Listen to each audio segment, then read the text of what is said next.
America's Got Talent and the winner of Apprentice, the Celebrity Apprentice? I don't really, I was going to say to Gary, don't bring Piers Morgan in because I don't know who he is, but I have seen America's Got Talent. He's the British guy. He's like the Simon Cowell of that show. Right. And there was an article in the paper yesterday that convinced me I should have Piers Morgan on because they say that show is better than American Idol and that it really is the true competition and talent contest that America's been waiting for. Really? They gave it a great review. People love it. America's been waiting for a true talent contest? According to the New York Post. I didn't realize. Piers Morgan. I don't really know Piers' work, but he is like a Simon Cowell. And people but on him. Apprentice, he was a real dick, apparently. Yeah, People couldn't stand him. But he won. Yeah. Donald Trump could stand him. Never heard of him. Yeah, he's a British guy like Simon Cowell, and he gives his opinions. Oh. Yeah, where else do you get a name like Piers? You know what? This England country doesn't have a good track record with Brits who give opinions. Okay, I'm Piers Morgan, a judge on America's Got Talent, in question marks. Why am I here? Because it's a lifetime's ambition. I've spent the last 43 miserable years of my life waiting to go on the Howard Stern show. And I finally got the call. And I've met the Queen of England 4 times. I've met presidents. I've met Nelson Mandela. I've hung out with Tony Blair. This is it. This is the big one. I'm not nervous through fear. I'm just nervous through adrenaline, excitement. Biggest moment of my life. Hey, Piers. How you doing, man? Howard, how are you? Good to meet you. Good to see you. Pleasure. Hey, Piers. How are you? I heard you're He's opinionated. in better shape than I thought. Yeah, we heard you have a lot of opinions. A lot of opinions. Good to see I you. thought he was kind of a blubbery guy, but he's in good shape. I wasn't going to do this show, Howard, but people told me you're quite popular. I hadn't really heard of you, obviously. I did. Is it Howie Mandel, right? Howie Is it? No, Mandel, I wasn't that's sure, it. but Well, Simon Cowell must have mentioned to you. He's done the show a couple he told of me, he times. warned me. He said, don't do it in a million years, for God's sake. He'll rinse you to hell. But I said, you know Really? what? I like Simon Cowell. I actually got Does along. Simon not like doing this show? He loves doing this show. My God, when I told him I was doing it, he was furious. The great thing about Simon Cowell was I had in all 3 judges once on the show, and I did the bit that they were deathly afraid of. I brought in a singer to audition for them, and I said, just evaluate this guy as a kid for my audience. And they were like, oh, he's horrible. He's awful. He can never have a career in the business. What they didn't know was this was a guy who had just sold how many records? Oh, God. 10 million? Something like that. Yeah, He had a huge hit. He had a huge hit going, and they were like, oh, and Simon was like, we oh. That's him. That's him. Well, the best story, you'll like this. The guy who won America's Got Talent last year, which I know you don't watch, but it was this big ventriloquist guy called Terry Fator. So Simon says, oh, ventriloquist's not going to make me any money. God, forget it. Leaves him, right, to go off and fend for himself. Right. 2 weeks ago, he signed a $100 million deal at the Mirage in Vegas. Is that right? Biggest Vegas deal in 5 years. Yeah. Simon would not sign Simon him. doesn't get $1. It's one of the funniest stories of the year. $100 million. $100 million. Shows how much he knows. Why was the guy so good, the ventriloquist? Like, I love ventriloquism. Well, the twist he had was he does singing impressions himself, and then he does ventriloquism through the puppets. And 2 years ago, he brought them together and does singing impressions through the puppets. Right. So the puppets, like turtles, sing Dean Martin, but he's brilliant. And it's an amazing act, but Simon just never got this. To him, he wasn't a singer, he wasn't 19, it was never going to happen. He's a puppeteer. Fantastic, yeah. Yeah. And Simon could have signed him and actually participated in the $100 million deal. He could have had a big cut of that money. He would have been the manager, so to speak. Exactly. Yeah. Wow, no kidding. If he'd been a singer, Simon would be laughing all the way to the bank. But because how do you get a cool job like yours? I think your job is really terrific, that you could sit there every what week. were you doing before? Yeah. I was a tabloid newspaper editor for 11 years in England. Oh. Yeah. So, I mean, you're a legitimate guy. You've been in the business, sort of. And, Yeah, I used to write crap about Simon, and he sort of admired my work, and eventually I got fired. I mean, you talk about the guy who's been fired from the baseball team. So you would write bad things about Simon. Of course. And so Simon sort of took you, co-opted you in a way, and brought you into his organization to shut you up. Yeah, his exact words were, I need somebody even more obnoxious than me to come and judge this show, America's Got Talent, and I can't think of anybody more vile than you. So do you want to start Monday? I said, where is he? He said, Hollywood. I said, get me out there. What are the kinds of things you would write about Simon Cowell? I mean, you found him to be grating and obnoxious? Yes. Yes. And you would write that. And now that he is your boss, in a sense... Now I've had a dramatic sea change of opinion. I think he's a handsome and powerful man. So everyone can be bought off. The worst thing about him is that we went to, you'll know this place, Stringfellows in London, right? It's like the Scores of London. Right. It's about a year ago. This sums up my relationship with Simon. So we go in, and all these girls gravitate to Simon, these lap dancers, like a sort of, like the ultimate babe magnet. Well, and he's I'm a rich sitting guy. there, right? So I'm sitting there on my own. He's there, worth 150 million, blondes everywhere with pneumatic breasts. And I end up with one lap dancer comes to me who's Polish and wants to read me weird Eastern European poetry. And it just about summed it up. I look at Cal, he's got 17 blondes crawling all over him. I get the Polish lap dancer who wants to read poetry. But now with the success of the show, you know, you certainly must be getting somewhat. You divorced your wife recently, right? I did. Right. You got successful. Is that part of the success model? I think it was successful for her, she'd say, yeah. Yeah. Did you have to give up half of your money? More. Really? More than half. Did that How just much did break you your have? Never get divorced in England, What Howard. are you worth that you had to give up half? More than half less than I used to be. You're a millionaire, right? Pardon? Are you a millionaire? Dollars or pounds? Pounds. Yes.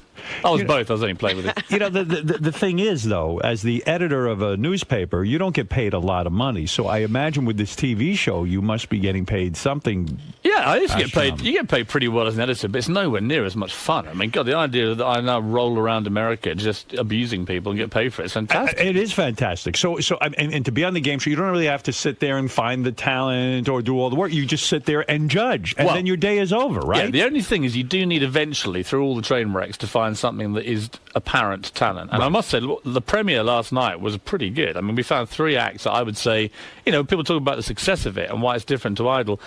You don't get a show where you have the range of madness and then talent that we had last night. Someone said in the paper yesterday, the reason your show is better than American Idol is because you, first of all, don't have an age limit. That was the key. Yes. That anyone could enter. Any age, any talent. And they said any talent. Right. That's we the beauty part. That it's not just singers. We had a guy. A ventriloquist could not win American Idol at a certain age. He's not even getting We had a guy, I think it was Chicago, came out. He's a 7'2" giant called George. So we said, okay, what's your talent, George? And he says, right, what I'm going to do, I'm going to drink milk through a large straw through my nose and wrap it around my body. Okay, and there's a twist, he said. He's enormous, this bloke. And the twist was a load of explosives he'd secretly strapped around his stomach, began firing off as he drank this milk through his nose. Right. And at the end of it, there was just this sort of stunned silence. Right. And I thought then, I'm a perfect judge for this because I'm probably the only person in the world who could claim to be an expert at giants drinking milk through the nose while blowing themselves up. But can you judge that? I mean, can anybody? But what did you say about the guy? Did you say, well, I can't see this sustaining itself, or did you allow him in the competition? I used the only phrase I could, which was I've genuinely never seen anything like that before in my life. What does that mean? Does he get to go on and compete? Or Well, I don't want to ruin the fun, but he was actually a very clever actor. He was the kind of guy you'd see at the back of a circus in one of those cages doing weird things. And I that's liked interesting, a geek show. So the fact of the matter is that guy could go on and win, couldn't he? Yeah, you know why? Because he's entertaining. And he could do something like that every week. The thing I love about this show compared to the singing shows, you've got to be the best singer, right? The dance shows, you've got to be the best dancer. Our one, you've just got to be incredibly entertaining. It doesn't matter what you do. I don't care, but if you're boring, you're going. How did you go home? Is there an audience vote component to it? Oh, this is the best thing about it. Okay. The audience for this year, we went to these big theatres around America, and there was it was like a Roman amphitheatre. Right. And they were able to chant, off, off, off. I mean, it was brutal out there. They say that's the other strong thing about the show, the chanting, and the audience is really amped up. It was electrifying. And it's electrifying bad for the bad ones and great for the good ones. And you get this emotional roller coaster goes on in the auditions, which is unlike any other show. I mean, it's a weird thing to be involved in. I will start watching it. Sharon Osbourne's on. I used to have Sharon on my show. Sharon loves you. I used to have Sharon on my show way before America even knew who she was. Right. She was very heavy at the time before she had her stomach stapled. And she used to come on and rip people a new a-hole constantly. Oh, she was a good fighter. She was a real good fighter. And I got to tell you something. You know, to see her sitting in that position, it's like, wow, we were right. She is good. Yeah. She's good She on can hold her television. own. She is hilarious. People used to say to me, why do you have her on? No one knows who she is. I said, she's good. Yeah, she does a lot of stuff now. But what about David Hasselhoff? Yeah, now you don't like him, right? He's just a tool, isn't he? Yeah. You know what I mean? Do you say that to him? Of course. I wake up in the morning, go to the office and say, David, how are you, tool? Why and is he a tool? Don't call me a tool, you tabloid wanker. Why and is that's he a how tool, our day though? starts. But why is he a tool? No, he's all right. David's quite funny. I mean, he can be funny. Right, don't get me wrong. Is he funny because he is not in on the Are joke? we laughing at him? We're laughing at him. I right? think he pretends to get the joke. So he'll go, don't hassle the half, and he'll wear the T-shirts and all this sort of thing. But secretly, he's not laughing. Does he spend most of his time talking about himself? Yes. He does? Yes. And so it's an enormous ego, and maybe it's not justified. I mean, it was Baywatch. The guy had a huge career, made a lot of money. Yeah. But he did all of these things that I guess people laugh at. He does weird things. It's like on one of the shows, you You've got to have continuity. You've got to wear the same clothes for a day. Right. Otherwise, in TV, it looks a bit weird. You turn up in one suit, you end the show in a different one. So one day, he wore the same gear all day, but at half-time, he disappeared for an hour and came back. He'd had a spray tan. So his face had gone a different orange. And it's like, Dave, do you forget it's his one show today? So when you watch it on telly, it'll be like, wow, David Hasselhoff just got a suntan halfway through the show. And there's no explanation. He went, God, I didn't think of that, man. But he's funny. I mean, I tell people, they say, come on, is he really funny? I said, look, it was a day when he came in, and I said to him, I've had a ticket to the Playboy Mansion Midsummer Night's Dream Party. I said, it's fantastic. And he went, my God, man, it's the greatest show ever. He said, chicks are going to love you, man. And I said, well, yeah, but unfortunately, I'm my girlfriend's here, and I've got to take my girlfriend. And he went, what? Anyway, with that, another act came on, and I could see him pondering the enormity of this crime that I was committing. Right. And eventually, at the end of the act, he said, God, man, do you not know the golden rule of the Playboy Mansion? Yeah. You never take sand to the beach. Right. There you go. And that was funny, right? And I was like laughing, saying, that's a genuinely funny line. Well, you know what? I happen to agree with him. Yeah, he's right. What the hell are you doing bringing your girlfriend to the Playboy? Well, there was a moment about 2 o'clock in the morning in the grotto, and I totally agree with him. But anyway. I remember when I first heard that line 80 years ago. Is it that old? Yeah, it's very old. So what is it like when now you're having success on American television, you're getting well known, you're no longer just a newspaper editor, you go home and you announce to your wife, look, honey, you're out the door. It was more a case of that happened 9 years ago. So. Oh, did it really? Oh, yeah. So this is before you were well known. Oh, yeah. Well, I was well known in Britain, but as a nasty tabloid editor, so I've always been pretty well reviled around the world. It's no problem. And do you have the hot girlfriend now? I mean, very hot girlfriend. Where did you meet this broad? She's a journalist. Yes. Yeah, if you're going to dance with the devil, really, it's just easier. Newspaper or television? Newspapers. The TV ones. I mean, like you look at these chicks on Fox News. One has better legs and body than the next. Well, I've told her she's my pre-fame girlfriend. Right. Apparently, you have to get one of these in Hollywood now. My agent said that you need a pre-fame girlfriend and a really hot one when you really make it. So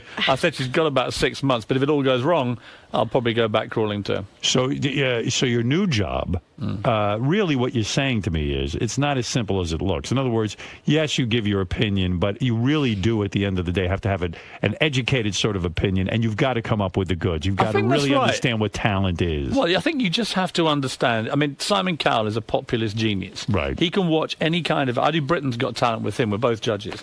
And his instinct for watching an act after 10 seconds and saying, is this going to work for the public is incredible. Right. When I judge it, I tend to do two things. One, you don't want to put just through all the acts that have just got great talent and leave it there. You've got to have entertaining people as well for the semi-finals. But ultimately, you've got to have a final where someone can win and America goes, wow. That was real talent. Right. We had a judge once. Remember when we did our film festival and we had a judge and we had to give our opinions and stuff like that? Yes. And I found it very difficult, actually. It really is, because you do feel the pressure. Like, what if I'm wrong? What if I really don't know? I mean, I think American judges, from my experience of watching them and working with them, David and Sharon, David in particular, but he doesn't like getting booed by the audience. He doesn't like being critical. And I get that. Americans are basically nicer people than Brits. The reason we all get farmed out here on this evil Brit judge factory is because we are more comfortable with saying to people, that was terrible. You know, because we're just It's a hard thing to do, to say to someone, you really have no talent. Yeah, but I think it's a fairer thing to do. The worst thing to me is to say to someone who's terrible, hey, you were really good, you got potential. They because go away then they waste their lives chasing living a dream they can't have. Yeah. You did The Apprentice. I did. That was fun?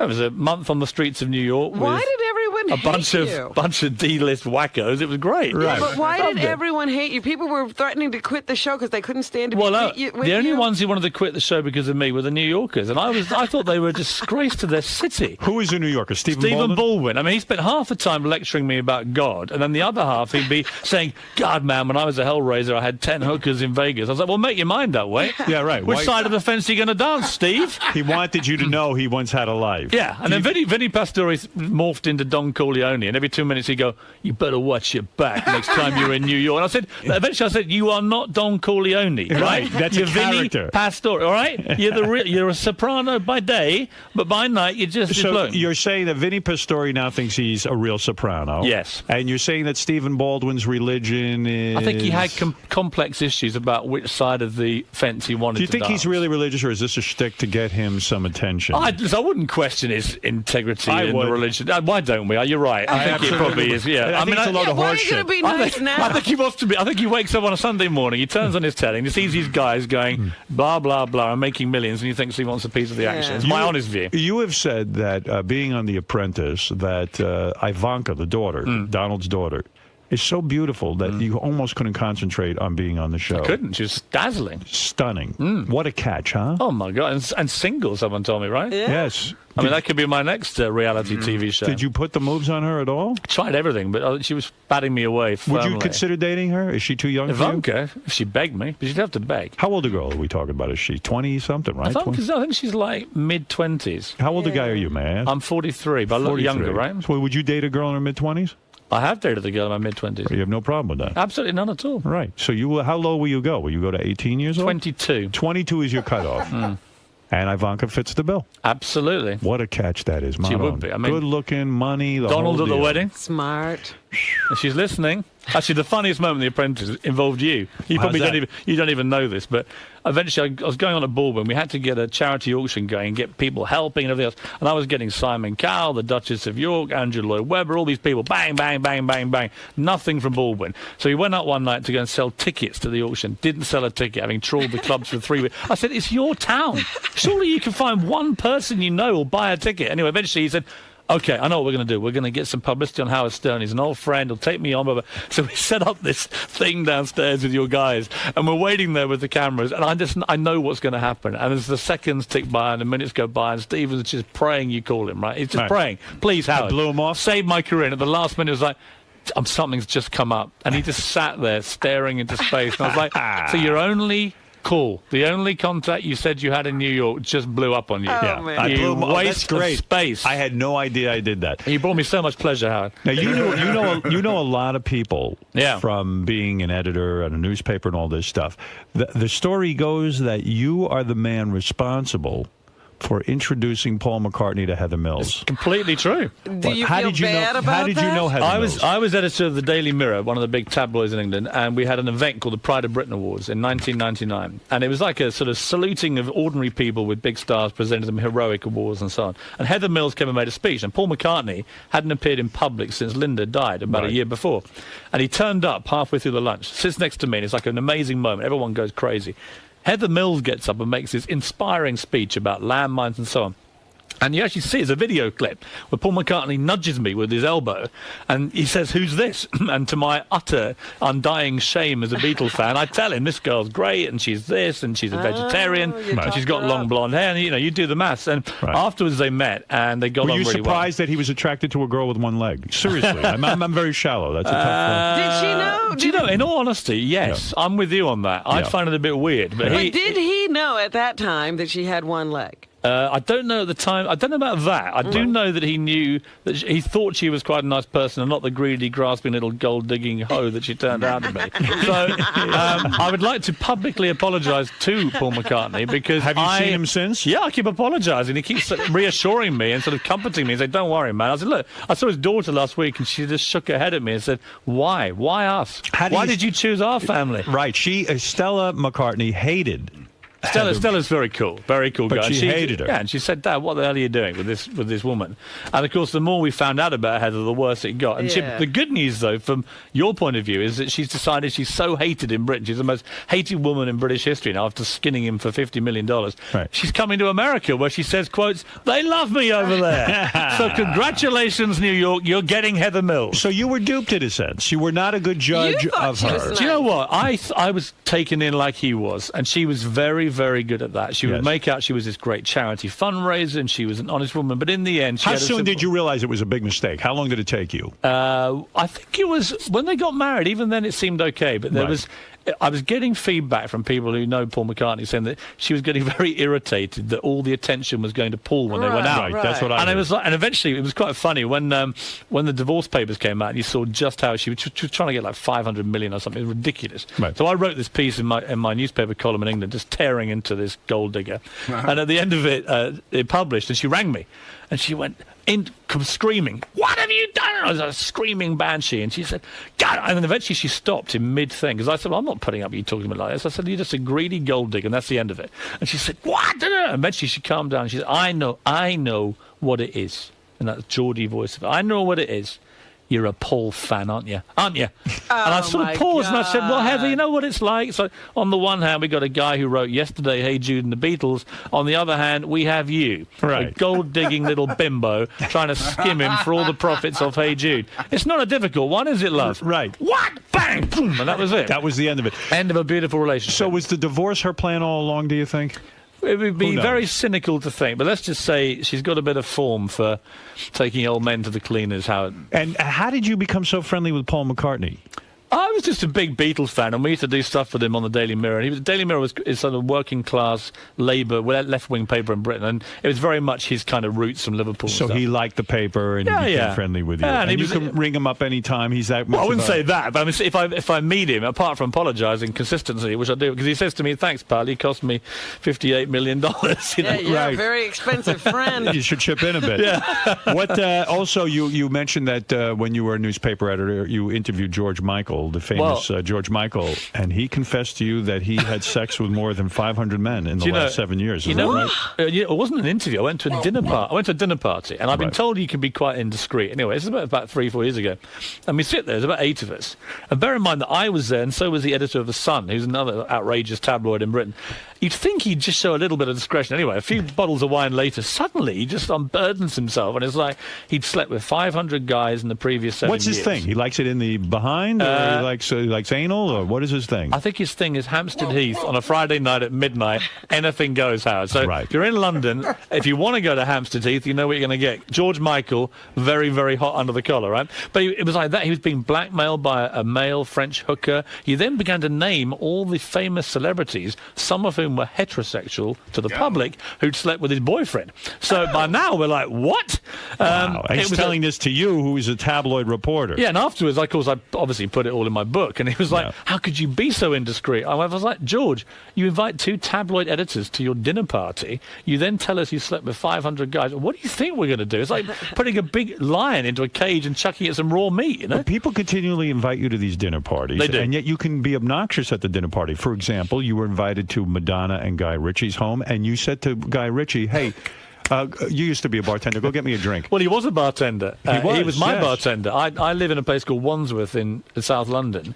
And the Guy Ritchie I knew used to be the deputy. He wasn't even the head barman. He was the deputy head barman of a place called Joe's Brasserie. And I used to go in there and click my fingers, and this Guy would run off and get me my beer. Next time I see him, unbelievably, he's standing next to Madonna. And I was like, what? So I go to a guy called Marco Pierre White. He's a famous chef, right? He's doing a show at the moment for NBC. And great guy. Saw him last night. Marco had a 40th birthday party in which he invited 40 guests. And 2 of them are Madonna and Guy Ritchie. So I've had a few drinks by now, and I'm thinking, well, this could be quite funny. So as Madonna, grim-faced, not drinking, doing a bit of Kabbalah and aerobics, the usual kind of crap, as she does all that stuff, she walks past, and there's already been, she's in a bad mood because there was an outrageous comedian called Bernard Manning. Remember Bernard Manning? Not really. I mean, the most offensive, racist, sexist pig you'd met in your life. And he'd done his half-hour turn, and I remember because Madonna had this cap on, like a racing cap. And after about 20 minutes, she obviously wasn't laughing. Guy Ritchie was laughing. She wasn't laughing at all.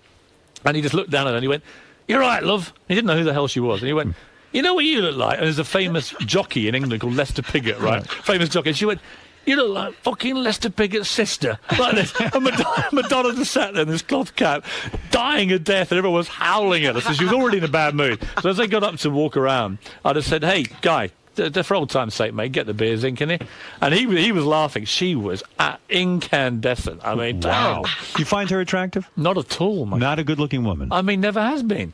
You don't like her. And you know what? 50 years old. Put the clothes back on, love. Yeah? Is Guy Ritchie He's all right. He's a cool guy. A good guy. I like him. Do you think he's in the marriage because he's in love with Madonna, or is he a guy who wants to... I think you'd have to be in love to stay in there that long. I mean, I like Guy Ritchie. He's a good bloke. I just find her it's just demeaning to be doing it at 50. Put the clothes back on. Let your kids do it. You know what I mean? That's right. She's too old for that. Yeah. Did you put the guys that George Michael outed in your book? Well, I couldn't put them all in because some of them it would have been a bit of a surprise to their wives. Who'd you put in there? Who did we put in there? I think I better be careful here. I mean, Did you get sued over the book? No, because I was Are careful there about different laws here and there? Has your book been published here? I just don't think it'd be wise for me to start rattling off the names of famous Hollywood men who are married. Only the ones book. that are in your book. I'm just trying to think who we put in there. Maybe you better be careful. I think I better be careful. Let's put it this way, Howard. I'm happy to name them. That's great stuff. Well, Piers, you're doing well. Let's face it. Piers Morgan is on America's Got Talent Tuesday nights at 9 o'clock on NBC. You're clearly in the zone. I mean, it sounds like you're becoming America's favorite. I don't like that. Say that again. America's favorite. Thank you, Howard. Piers Morgan, I'm happy to meet you. Can I say I've met everyone, right? Nelson Mandela, the Queen of England, Tony Blair, Arnold Schwarzenegger. When they told me Howard Stern wanted me on his show, greatest moment of my career. Oh, isn't that Kid great? you not? Thank you. Read your book, watched the movie, listened to your shows back in England. Thank you. This is the career highlight. And how and where are you living now? I live in London and then LA most of the time doing the talent show. And You stuff. got a big house? I mean, you must have a big spread, right? Of course. Unbelievable. Getting bigger by the year, Hab. And when I get one as big as yours, I'll be dying a happy man. And you've had sex with two women at the same time? No. Not yet. No, You're but I'm working hoping if toward I that. hang out with you a bit, I might get a bit nearer that. You're a judge. How are you in the sack? Very, very, very good. I asked Lennox Lewis that question because Lennox was on The Celebrity Apprentice, and Right. I do interviews for GQ magazine, and I always say to everybody, "Are you good in bed?" Right? It's just a great question because whatever they say, Lennox Lewis, the boxer. and Lennox just went, "No." I looked forward. I went, "You don't argue with Lennox." He went, "No," and there was a long pause, and he went, "I'm great." What makes a man great in bed? Stamina, willpower, selflessness. Forget all that. You just got to be hung like a donkey, right? Howard? Are you hung like a donkey? Absolutely. Really? Yes. How many inches? How many are you? You want the honest truth? Yeah. Robin, what was I? I was just about Just 6 under inches. 6, right? Just How many? Under. Just about 6 inches. All right, I'm bigger than you. That's all that matters. Really? If I die, I want my epitaph to say, hung better than Howard Stern. That'll be fine for me. Ever urinate on a woman? No. Never. Never. What's And the I weirdest thing you I ever had that did? conversation earlier. Not happy about that. What is very uncomfortable. Drinking a cup of coffee at 8 in the morning. I don't want to hear that kind of filth, Howard. What is the weirdest thing you ever did with a woman? I don't really do weird things. Was your buttocks ever eaten by a woman? Tongue right We up always the... have the impression that the British are kinky. We're not that kinky. I suspect Simon's kinkier than me. Is it true that Lennox Lewis is a great chess player? He's a fantastic chess player. Are you a fantastic chess player? I thought I was. We played chess every day on The Apprentice to while away the boring hours when Vinnie Pastore was dying of a heart attack and Stephen Baldwin was telling us about hookers in Vegas and then preaching to us. And we played chess every day. We played 39 games. Chess is a big game in England. And I love chess. I was my school chess champion, played it all my life. What is your rating? Well, I don't know what rating is here. We don't really do it that way we are. But I'm not bad at chess. Right. Lennox beat me 38 times out of 39. Wow. And what he did to make it worse... You must have been shocked because he's a boxer. I mean, Exactly. And he says his mum taught him and his mum's better than he is. But the great thing about Lennox is he couldn't stop showboating. So just before he made the crucial move to beat me, he'd stand up and then very slowly walk around the room like a kind of funeral march. What a dick. And it was like, so I would be thinking, I've got him, I've got the bastard, right? I'm in here, bang. Went in to get it, and suddenly he'd get up, and I'd go, not again, where's he going? And this slow walk around the room. I mean, terrible gloating. Would you play the game with time controls, or there were no time controls? Well, we had days to spare, so there was no time control. But he plays chess like he boxed. So he's very, very cunning. He's very quick with a jab. Boom, boom, boom, boom. And before you know it, he's just all over the place. Really? He's a fantastic chess player. I mean, he would be able to give any serious chess player a game. Do you ever play chess on the internet? I'm going to start playing with him on the internet because he lives mainly in Jamaica now. I see. But He's terrific. Okay, I won't get too into the chess thing, but I'm always curious because I Howard, like you to should play. play You should Piers. play Piers. I would love to play Piers. I would love guys to should play. have your own internet league. You play chess? I do. We should have a game. I enjoy the I game. think we should get Lennox in because he's brilliant.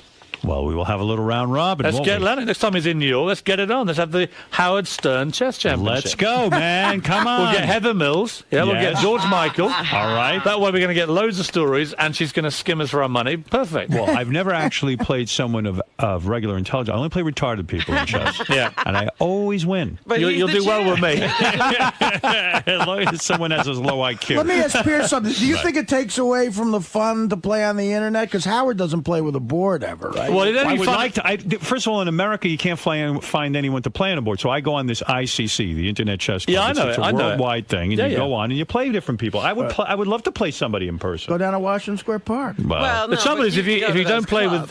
with a real board, you can't chuck everything everywhere when you lose, which is quite a pleasure sometimes. I think, isn't yes, it? It yes, is. Yes. Do you get embarrassed when Lennox Lewis beats you 32 times? Oh my God, it was humiliating. But I Yeah. thought I may as well write about this. I wrote about being beaten by Lennox at chess, and it was like, it was funny. Some people were like, "Well, don't be so surprised. Not all boxers are thick." Lennox is one of the sharpest guys I've ever met, and that's why he, in the end, I mean, it's interesting.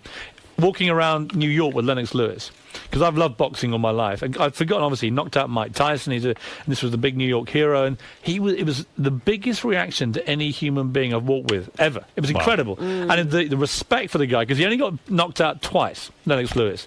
And both times he said to me, I went back and I beat those people. Right. And that was very important to him. So he beat everybody there was to beat. And it was this chess mind all the time, always 3 moves ahead. Great guy. The other great guy who I heard you do on here was Tito Ortiz. Yes. What a charming guy he was. Again, much smarter than you'd think. Yes. And he's got Jenna Frank does. Jameson. Yes, he does. And who knows what goes on there. Well, let me tell you. Here's a couple of people want to say hi to Piers. And then, Jeff the Drunk, go ahead quickly. Yeah, hi, Piers. Hey, Jeff. I was watching the show last night.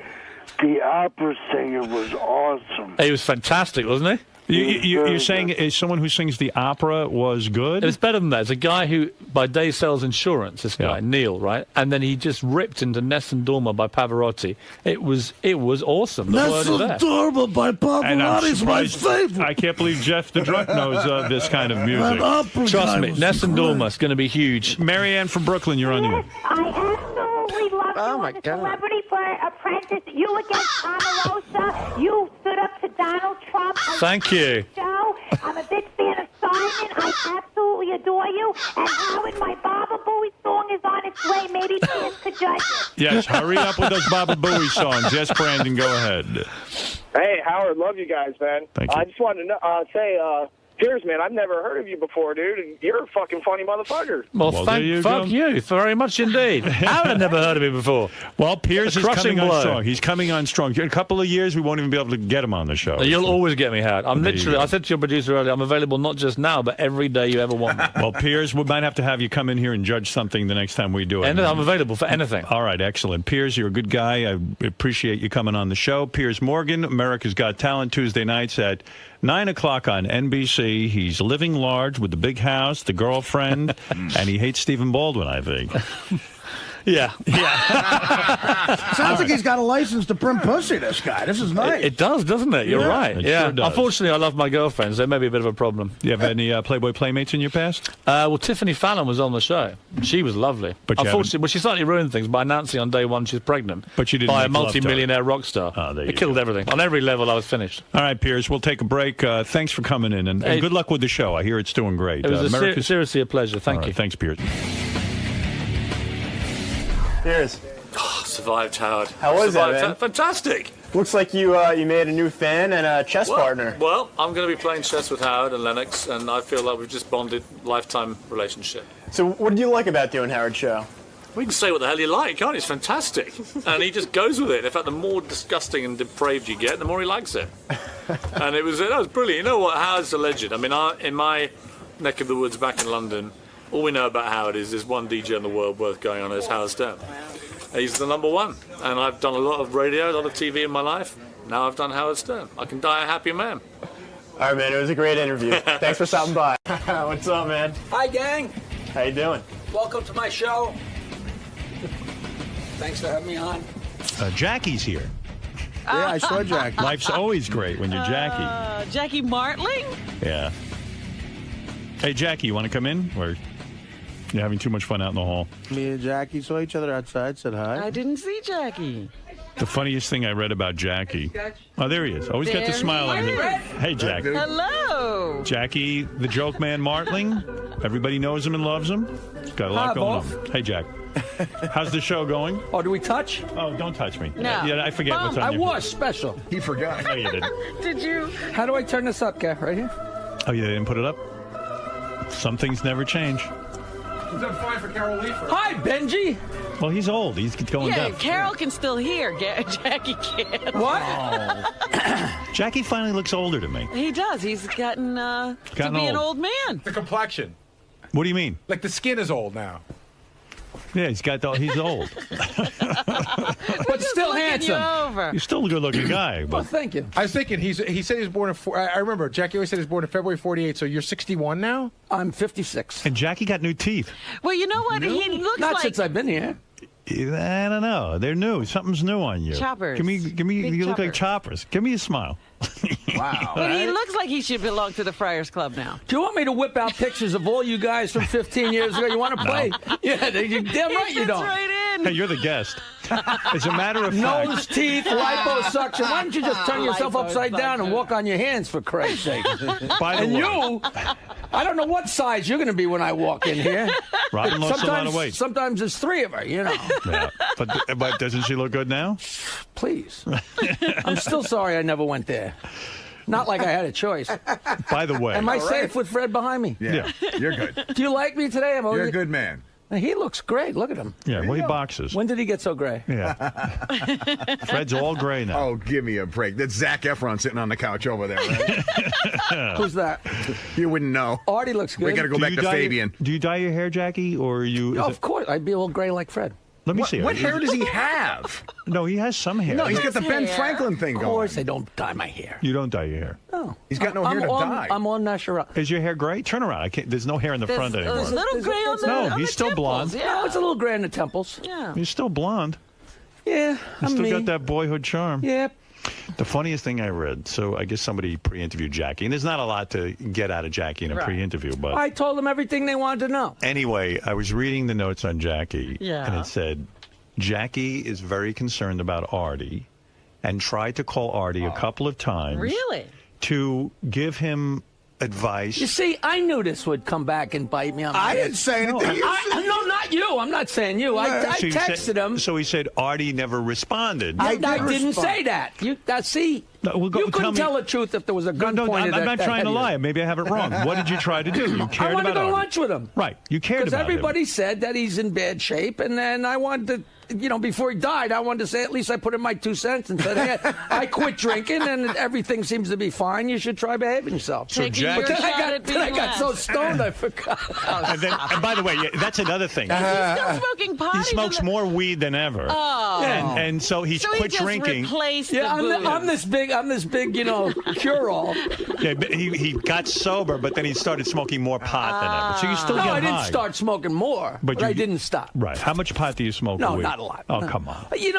Just like when I was on the show, if I had a drank as much as you, I had 45,000 Heinekens last But you were an night. alcoholic. Why did you have to stop Yeah, drinking? why'd you stop drinking? If Because you- I was drinking too much. Right.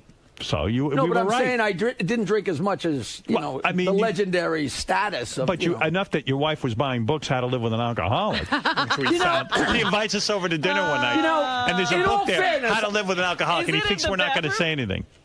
That was a book.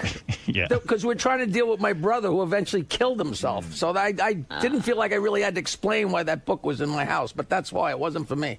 I'm not Bill, and I'm not an alcoholic. And I I'm say not it was AA. for you. Okay. That's You what never I went said. to AA. You just quit drinking. No, He I did. read the book backwards and wound up drinking more.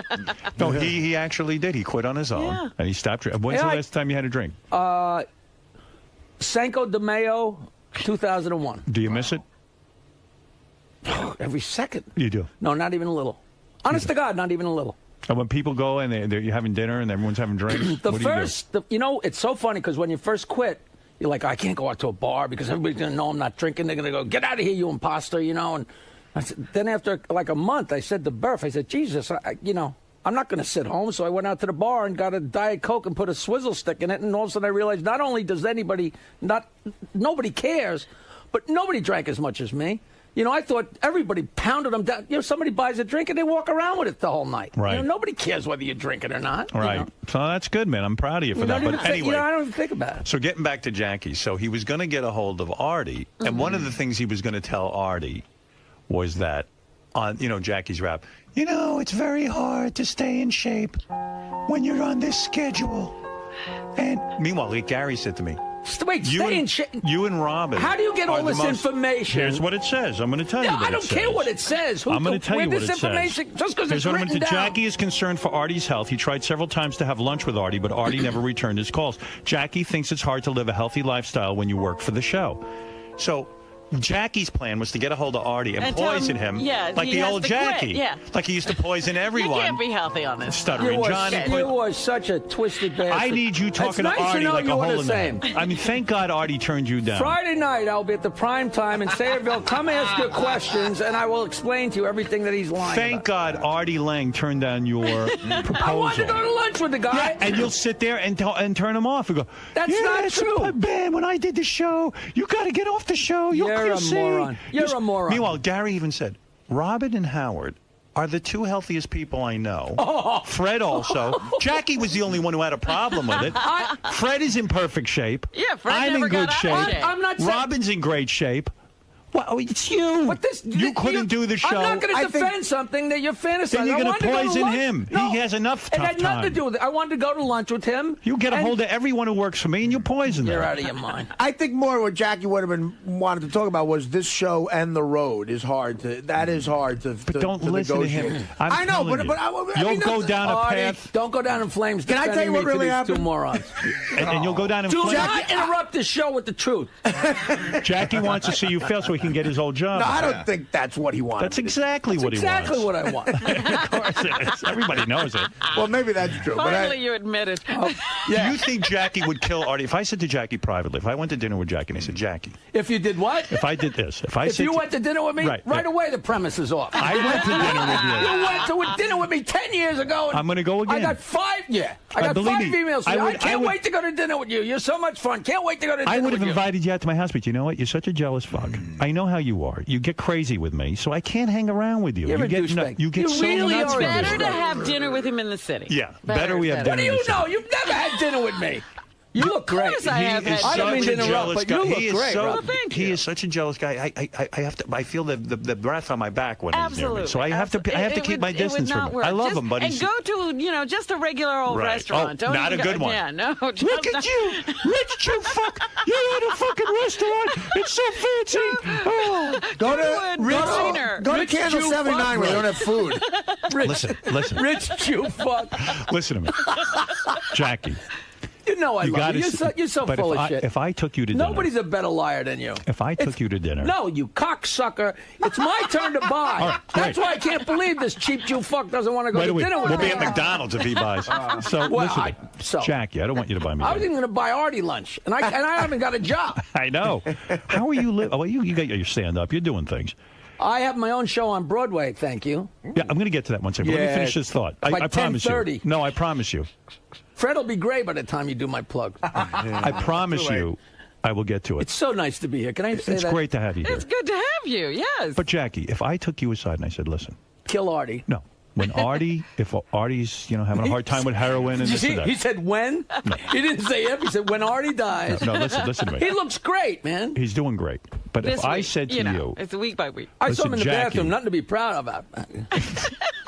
If I said, Jackie, if something happens to Artie where he leaves the show or whatever, and please, I want you to come back and do the show with us again. We got another year left. Do the year, and you would kill him, right? Oh, sure. Sure. He's a dead man. Dead man. That's why I don't miss booze, because I'm so busy mourning for being off the show. I don't have time to think about. Time to drink. Right. But if that happens, Jackie, could you please call me first? Because I will gladly give you the job. How would you kill Artie? Like, how would you do it? How would you kill him? You would take him out to dinner and then I'd feed him to death till he exploded. It'd be like in The Godfather. You come out of the bathroom, 2 shots in the head apiece. Can I tell you something, Artie? Jackie's right. You happen to look good. I see this health regimen is working. You're looking like the old Artie. You're starting to glow a little. I feel better. He looks good. I saw him from the back. He's standing at the urinal. I said, God, that looks like Artie, but he looks too good. First of all, this place is And becoming... I really did want to go to lunch with him. We don't know each other that well. why I wanted to didn't you shoot call the him shit. back? But why? No, he did. He texted me. call him 10 back. million. Hey, don't listen to him. But Jackie, there's This rich Jew fuck. Jackie, there's 10 million drug addicts in the world that you could counsel. I'm Why? not a Because what? You counselor. took your job, so to speak. Oh, you're a jerk. Is that what You it feel is? some kind of kinship because you sat in the same absolutely. chair? Kinship. Do you feel kinship with Artie? First of all, I didn't take his job. This job, Right, it was of course. 5 But that's- months later. I'm I got going the with job. Jackie's All right, logic. It's Yeah, Jackie. yeah, he's going. Why not take a starving kid from Malawi out to lunch? I got too many of them in my house. 'Cause I'm certainly not starving. Yeah, please. Tell me another. Seriously, why focus on Artie? Artie doesn't mean anything to you other than the fact that he sits in that chair. Why would you get started with Artie? I wanted to. Why? Why Artie? You have to stay away What from other him. addicts have you helped? Yeah, I mean, you will I'm not poison sure, you him. know- I know you don't mean you're a great guy, but you will poison You could him. take the nicest, fuck you. You will poison Artie, and then I'll have a mess already on my poisoned hands. him. Yeah, I already poisoned him. You poisoned him this morning. Jackie, tell me another thing that's going on personally. While you and Nancy are no longer together, your beautiful ex-wife. She you're looks better than ever, by the way. I saw her recently. You're Yeah, with still, the nude pictures. Yeah. What? You're, Wait, whoa. Wasn't she curled up on a beach? You Yeah, know, we she was have some covered up pictures of with her her on the beach. hands or something. But Yeah, How the hell do you see these and I don't? because you're her ex-husband. But the fact is, you're still technically married to her. No. no, You're not divorced? legally. You're actually divorced. And well, we're It legally says here- separated, and the divorce papers are actually literally at my house. Oh, Oh, okay. Because that's what I was going to ask you. You Just now have a girlfriend. we didn't put the final signature on it yet. You have a They just girlfriend, got it. Yeah, I have a lovely girlfriend. She who's- moved in with you? Who's a huge fan, yeah. and she obviously does not want to move in until you're divorced finally, right? I mean, No, this she is the totally reason. moved in. Why did it take so long for the divorce? I mean, you're talking about a lot of years. We took a long time. There was no pressure. There was no reason to do it. Who you is know? this girl? The younger girl? Oh, please. You're not going to date someone your age. What are we going to do? Come on. I'm rich. I'm famous. I got it all. Every girl wants you. Who is this girl? How did you meet her? You set the precedent. You get yourself a young blonde and, Right. and fuck her to death. Right. He But, won't even date a girl who's the age he says he is.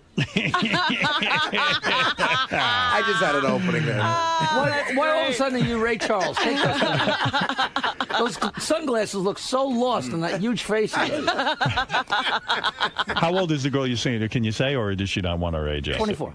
She's 24? No, come on. Really? Wow. Right. Honestly, how old? is she really 24? No. She's 41 and she's beautiful and she's from San Francisco. And How she's old a are you delight. at this point? 61. Are you 61? So you got 20 years old? That's nice. Nice. That's the way to do it. There you go. Look at That's you. how to Look do at it. me! Look at you! And is she on? You hypocritical And she motherfucker. loves you so much. No.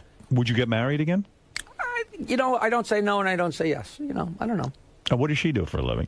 She was working in title mortgage in San Francisco, and due to the economy, she lost her job, so that she was able to come out and visit me. We had a long-range relationship, so it was really safe. You didn't have to worry. Was she married You know what I mean? before? Because I knew she wasn't leaving San Francisco, I wasn't leaving New York, so you could open yourself up, because it was never going to happen. Then she lost her job. She came to visit, then she came to visit, then she came to visit with her cat. I'm like, oh, that's it. Was she married before? Like for 10 minutes, 1,000 years So she ago. doesn't have kids? No kids. And So you're she's- not going to have kids with her? No, but I don't say no firmly because I just read that D'Amato had a kid at 1,000 years Yeah, old. yeah, so yeah. I can't I let mean, him. I don't see you at this point in your life chasing children. You're I didn't see 60 me chasing children at 25. Oh, yeah, I mean, long. you're 61 years old. But I hate saying no because I love I love the concept. I really You know, do? my favorite thing in the world is my niece and my nephew. It's hard to believe Jackie's 61. That's old. I know. How could the joke man? The joke man. 61. I remember you when you were a young joke man. I never was young when I met. I was 100 years old when I was 38 when we started working. Is that right? Yeah. I thought you were so old when I met you. The joke Do you have man. any idea how old you were? I know exactly how old I was. No, but I mean, when I met you, you were. I was were like 30 years built old. like a pear, and you looked like it was over. You were so jealous. Yeah. He was jealous of your pear shape. Be an even. old Jew. I want to be an old Jew. Anyway, we used to joke about Jackie being old. Now he's really old. He is old. Yeah, it's not funny anymore. But you look good. I mean, you look like you could, you look like I you feel so How do you chipper. feel? How do you feel? I feel. Well, I don't drink. I feel great. I And smoke do a you little pot. still masturbate? Oh, you know what? Honest to God, I cannot remember the last time I masturbated. Really? Do you miss doing the show now? I mean, are you willing to admit that you wish you'd never left? I don't. You know, I don't you made say the I would- biggest mistake of your life. I- Honestly. You miss us. Tell us you miss I us. miss you, and I love you all, and I really do. As much as you fuck with me, I love you, but I don't miss getting up, and I Well, no love one my misses life. getting miss up. getting I up. don't No, like I getting love up. my life. I knew after 15 years, all I had to do was go to bed at 8 or 9 o'clock, and I would have had the greatest life in the world. And after 15 years, I knew I wasn't going to do that. You know, the definition of a moron is someone who has the same thing happen 99 times in a row, and they say the 100th time, this is going to be different. And I realized I was never going to go to sleep. So you quit, I went to is bed what at you're 11, saying. 11:30, 12 o'clock. Every night of my life, and I was so fried by Wednesday. I didn't quit. You know, I tried to get more money. I figured maybe I'd get it together and go to sleep. And you know, I was a hodgepodge. Plus, with all the booze, I was. I'm a not mess. buying it. Of course Sorry. you're not. You've been saying the same thing for 10 Well, years. I know things, but I'm not going to get into You it. know? Well, go ahead, say the I'm thing. not going to say it. I'm not going You to say know it. nothing. No. I know plenty, believe me. Artie, don't listen to Where's him. it stored in your nose? What are you talking about? Now, you can see Jackie this Friday night at the Primetime Comedy You want to hear a Club. great joke? Go ahead. Let's hear one of your famous jokes. A kid says, "Mommy, how come I'm black and you're white?" She says, "Listen, the way I remember that party, you're lucky I don't bark." What,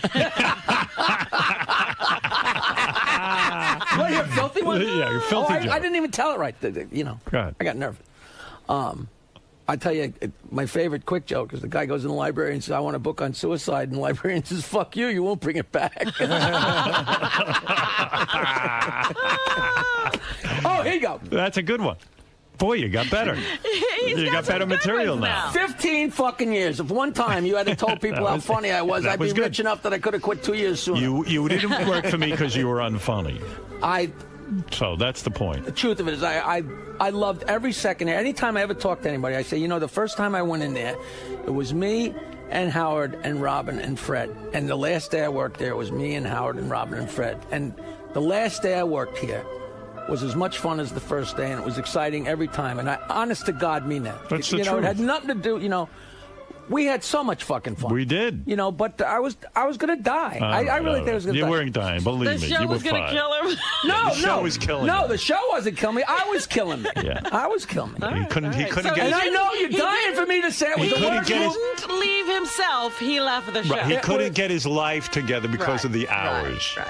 All right, go ahead. He couldn't get it together until You know he what? left. That is the app. That is the Everybody entire else story. managed to not only stay strong and thin and healthy, but you couldn't do it. You hear that? Yeah, I know. Strong, I'm saying. thin, healthy. Right. Couldn't get it together until you left. That's the story you were going to tell Artie. That's a no, great that story is for not Artie to hear. You're a jerk off.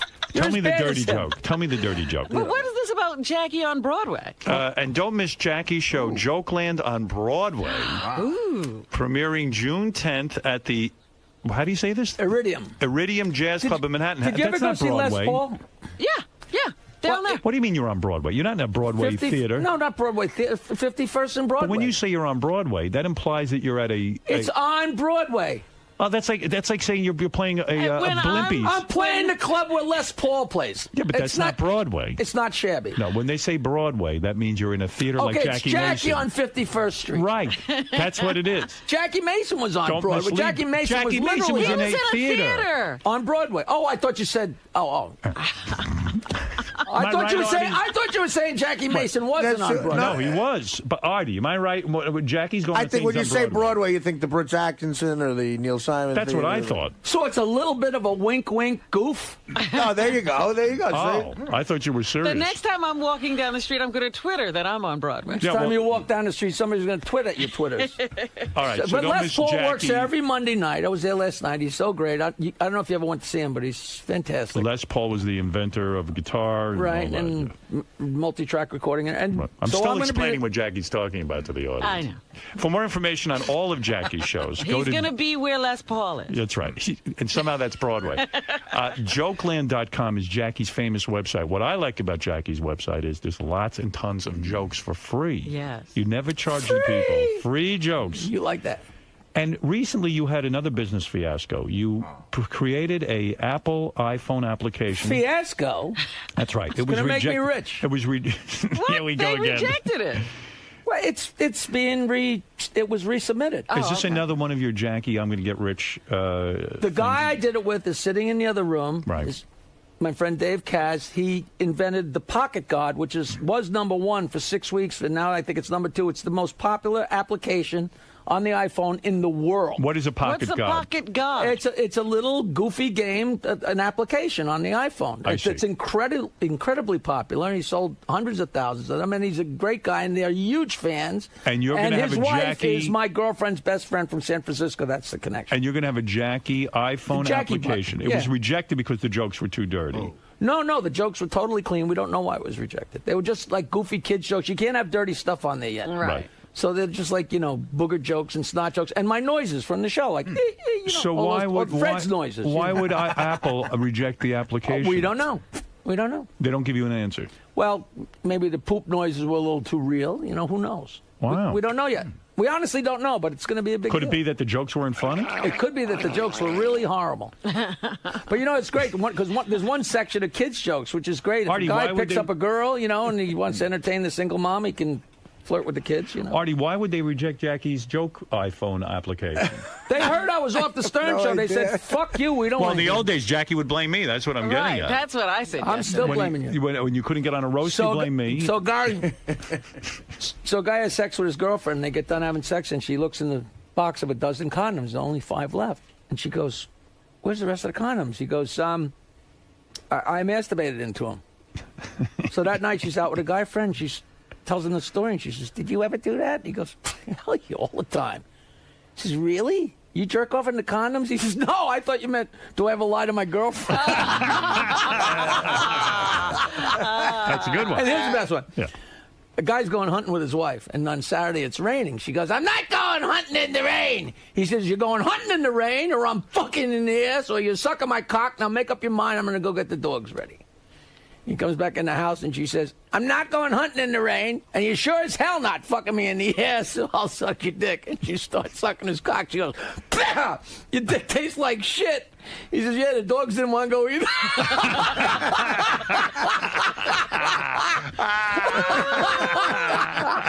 See, I'm killing it. Yeah, you're killing it in this room. Wow. Let me tell you something. Oh, Steve Jobs of Apple is on the phone. He wants to say something to he'll Jackie. tell us why Jackie was rejected. Steve, hi. How you doing, Howard? Yeah, what happened with Jackie's phone app? Well, it's all wrong. We're going to use his joke application for the iPhone. Oh, you are? Yeah, it's going to help people fall asleep at night. Oh, thank you, Steve. It's a good... I know that's not him because I know that guy. Let's go to Bobo. Bobo, go ahead, say hi Hey, to how Jackie you the doing, Joke Howard? Man, who's about Hey, to appear Jackie, on Broadway. Yes. Joke Lane on Broadway. I have a question, man. Does Fred harbor any deep-rooted issues with Jackie because he branded the title of head writer? Deep-rooted? Yeah, It's well, right on the surface. What do you mean Well, no, Fred doesn't really like Jackie that much. No, I'm fine with Jackie right now. But you didn't like the whole head writer And thing. Bobo's trying to start something. It's done. It's over. It's history. You like Jackie? Yeah. I love Norris. All right. Jackie's been gone for a lot of years. We all forgive. All right. Well, that's fair enough. Look, Jackie, we're here to celebrate you today. Jackie the Joke Man Martling, we all love you. I love you for having me on, man. And let me say that why not go see Jackie on Broadway? You can see he has a repertoire of jokes. You can see he's updated these jokes.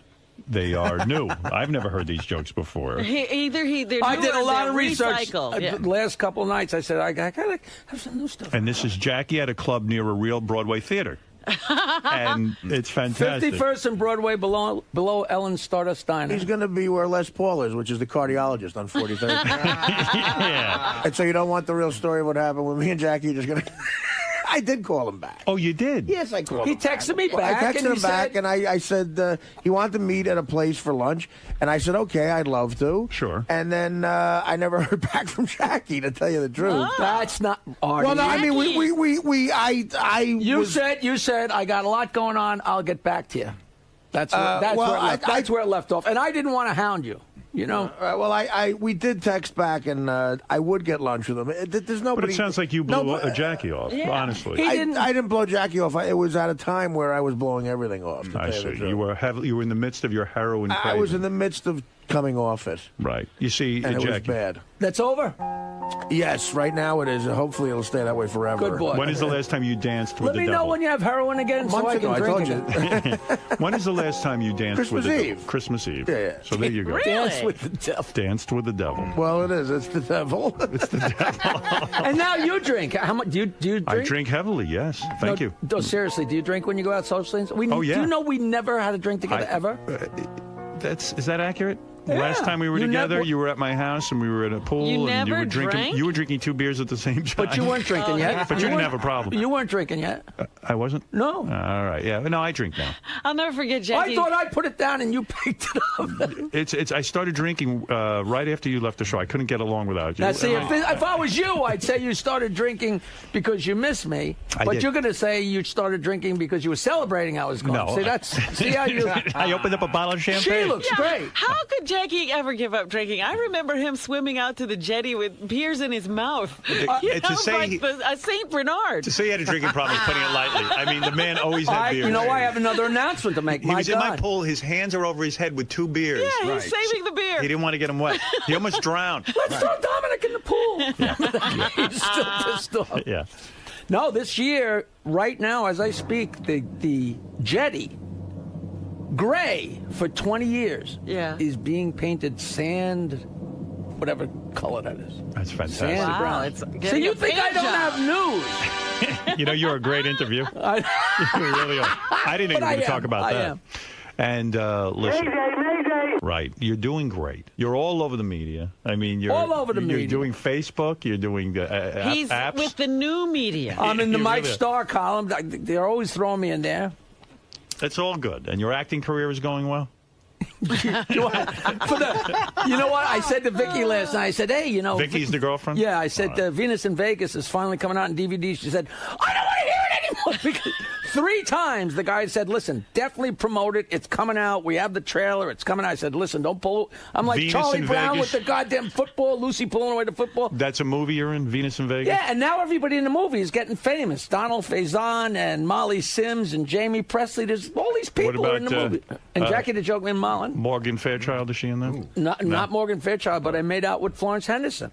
Jackie's like Mickey Rourke waiting for his comeback. Yes. He really is. He reminds me of that. One of these days, I some look great better than Mickey. director is going to find him and put him in the right Oh, project. and I'm going to be doing Leverage, the TV show Leverage. They're my friends. Dean Devlin and Paul Bernard and I never heard of it. my pal Tim Hutton that I haven't met. What is that? Leverage on TNT? Come on. It's a great show. Do you know that show? I do know that show, and he's right. It is a good show. And It absolutely See, Paul, is a good did you show. hear that? Robin loves your show. Dean, let's go Love to Neil, who says Jackie is funny. Go is ahead. this Neil? You're Neil? Hey, yes, I'm Neil. Hey, Jackie, you're funny as hell today. I just want to know, how come since 93 when I started listening to Howard, you never said one funny fucking thing? Jackie was always funny. I He have was to come to holding his back. defense. was But although holding he's back even on it. funnier now, he's coming into his own. You know, he was inexperienced back then. Yeah, I have to grow into the whole thing. Jackie is funny. And look, rather than repeat the plugs for 9 million times, you go to jokeland.com. You'll get all your information that you need about this coming weekend and also the big on Broadway show. I'm happy for you. And, of course, we will all tune in tonight on Howard 101 when Jackie does Jackie's Joke Hunt with his pals. Facebook hunt Facebook tonight. Hunt. And I got to say, Gary looks great. He does? Yeah, he came. You know, he's running around collecting. Are you getting his, soft? He's running around collecting his thought. I thought. Don't you see how heavy he got? Looks terrible. I was kidding. Yeah, right. He looks terrible. I thought he was Artie. Do you think he looks horrible? No, he looks great. He looks bad. There are times. Those are the times I miss I have Jackie never the noticed most. Gary's weight because I have never been able to get away from those teeth, so I've never even noticed. So the you rest. only see teeth when you I look see at teeth. Jackie. You never look at his Those weight. are the times I miss Jackie the most. When we're ripping into Gary, and Jackie's not there to pile on Seriously, and look make at him. it last. You know what? The longer. absolute truth. I know that the interview is almost over, and Vicky gave me that line, collecting his thought. That's the only reason I went into the whole thing. Oh, 'Cause so I she's I like love your this other guy. wife. She's so funny. She's writing jokes now, too. She's not your manager, is she? What? Oh, soon. Yeah, We're Vicky. working on my new album, Snart, together. That's on Gary, MCD. you did put on some weight. I mean, everyone He did not. He looks great. Give him a break. He's half the size the last time I saw him. All right. I don't Thank know. you. All right. I'm not going to stop him. Boy, your observation powers have gone way down. No, I haven't been here in a long time. He was very open up heavy your last open time. up your sweatshirt. Let Jackie see the belly.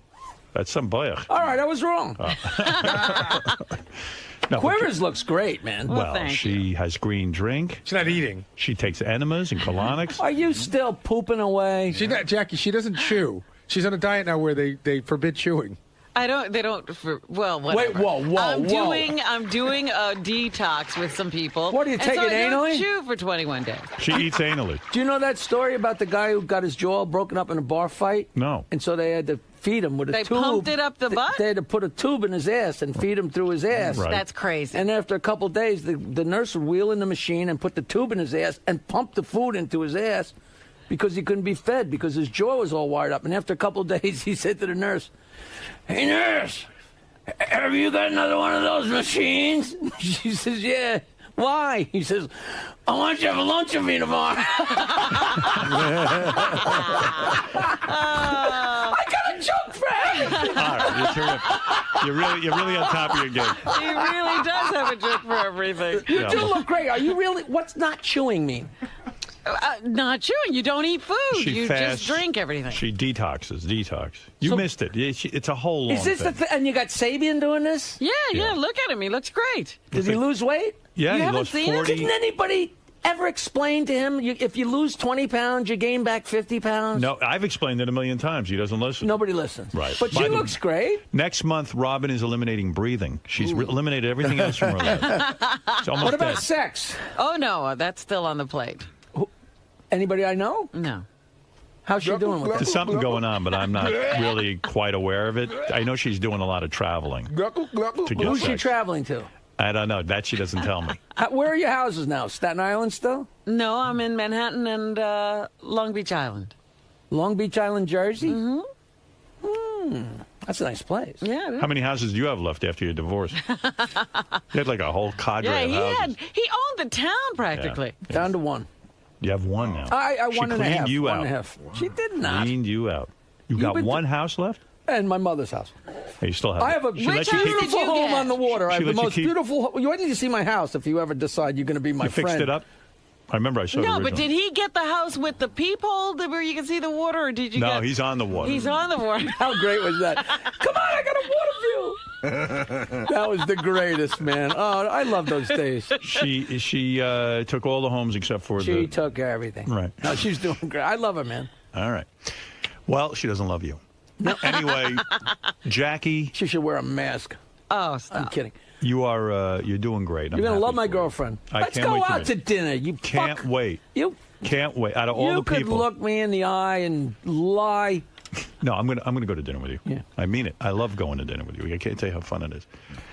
Jokeland.com. There has never been a day in your fucking life that we were together that you didn't laugh. Ever. Always had fun with you. I said to you right before you quit. So don't snidely say, I said "Oh yeah, we're we'll on go a to plane. dinner." I said we're on a private jet to Vegas, having the time of our life, and you're going to leave. And you went, "That's right, I'm leaving." That day he wasn't so we funny. sat there and watched Dave Hawthorne 10 times in a row. I remember that. It's so great. I love emailing you that we're going to go to dinner, and then we never go. All right, jokeland.com is the place to get all your Jackie information, and by all means, you got to go see Jokeland. Prime Time Comedy Club this Friday night. Yeah, Please. and also, it'll be very embarrassing to Jackie if he doesn't do well on Broadway, so go see him. Premiering We June must 10th. all go see Jackie on Broadway. Jokeland on Broadway. I was there last night at the Iridium. So much fun. Iridium Theater. All right, thanks, Not a Jake. theater, please. I don't want Trying to people help you out. disappointed. All right, we'll be back right after these Thank words. you, Hal. Jackie, how'd it go, dude? I don't know. I was pretty nervous. I don't remember anything. No, it's great fun. Great So- fun. so- It's always great fun to come in here. I love it here. Even though Howard busts your balls every time? Please. What are the chances that you guys are going to go out to dinner together? The truth? 80%. That's not bad. You didn't ask pro or con. Oh, No, of course. It's my turn to buy. Is it you? And then also, you really have concern for Artie and his health, right? No. I hope he dies. Enough with these fucking interviews. Let me interview you. I'm not interested. Neither am I. I wanted to go to lunch with the guy. So shoot me. Hey, Art. Hey. What do you think about Jackie being concerned about your well-being and everything? I don't know. I guess I'm happy if anybody's concerned about my Do you well-being. think it's genuine, or do you think he's just trying to get back in that Jackie seat? I don't know. We'll have to see what happens. I'll probably have lunch with him if he wants to have lunch, and then we'll see what he says. Maybe. You're not going to blow him off again? I hope not. I wish I had more to say about this. I don't know. I'm just in a daze. So, Gary, when Jackie comes back all the time, Howard's always saying how, Jackie leaving was one of his biggest mistakes, and he would love to probably come back. Do you think Jackie's content with his decision of leaving the show? I think he's rewritten it in his head enough that he's content with it. I mean, I think at the time he wasn't happy about it. I think he's been gone long enough that he's fine with the way his life is now. But I think if he were to be honest and look back and say, did you make a bad decision at the time, he might say, yeah, it was the wrong decision for me at the time. And then when Jackie comes back, does it feel like, is there a feeling that, like, the old gang's back together? I know, like, Jackie's not writing jokes, but... You know what? The first time he was back, it felt that way. He's been back enough times now, and we've been with Artie long enough that it feels nice to have him back, but it doesn't feel like the whole gang's assembled again. Just like an old friend of the show. Yeah, an old friend of the show, and it's great to see him, but it's like the old gang's sort of old now. Whenever Jackie comes back on the show, Howard always busts his balls about how leaving the show is probably the biggest mistake of his life. Mm-hmm. And Jackie says it's not, he's okay with it. Mm-hmm. Do you think Jackie's really, like, at peace with leaving the show? Do you think he's fine with that? You know, that I don't know. I really don't know. I mean, I wish I had a nice, clever, cute answer for you. Like, you know, maybe Jackie sobered up and realized what he did. But, you know, I only hope that Jackie is happy, because a happy Jackie is a content Jackie, and a content Jackie leaves me the fuck alone. This is the best of the wrap-up show. A recap and behind-the-scenes look with John High and Gary Dell'Abate. The best of the wrap-up show begins now. Hey, it's Sal Governale, and on Monday's show I came in and explained to Howard that I got drunk at a party, I drew jizz on a girl's face, the birthday girl, I played Guess What's in My Pouch, I took a leak in the parking lot, I punted a glass and smashed it, and he thinks I'm nuts and I'm crazy. It's just a fun night out. I'm not crazy, right? Yeah, normal guy. That's what I thought. So, check it out. I mean, doing these stupid things for attention like Howard said, it's not the fucking life. Am I right?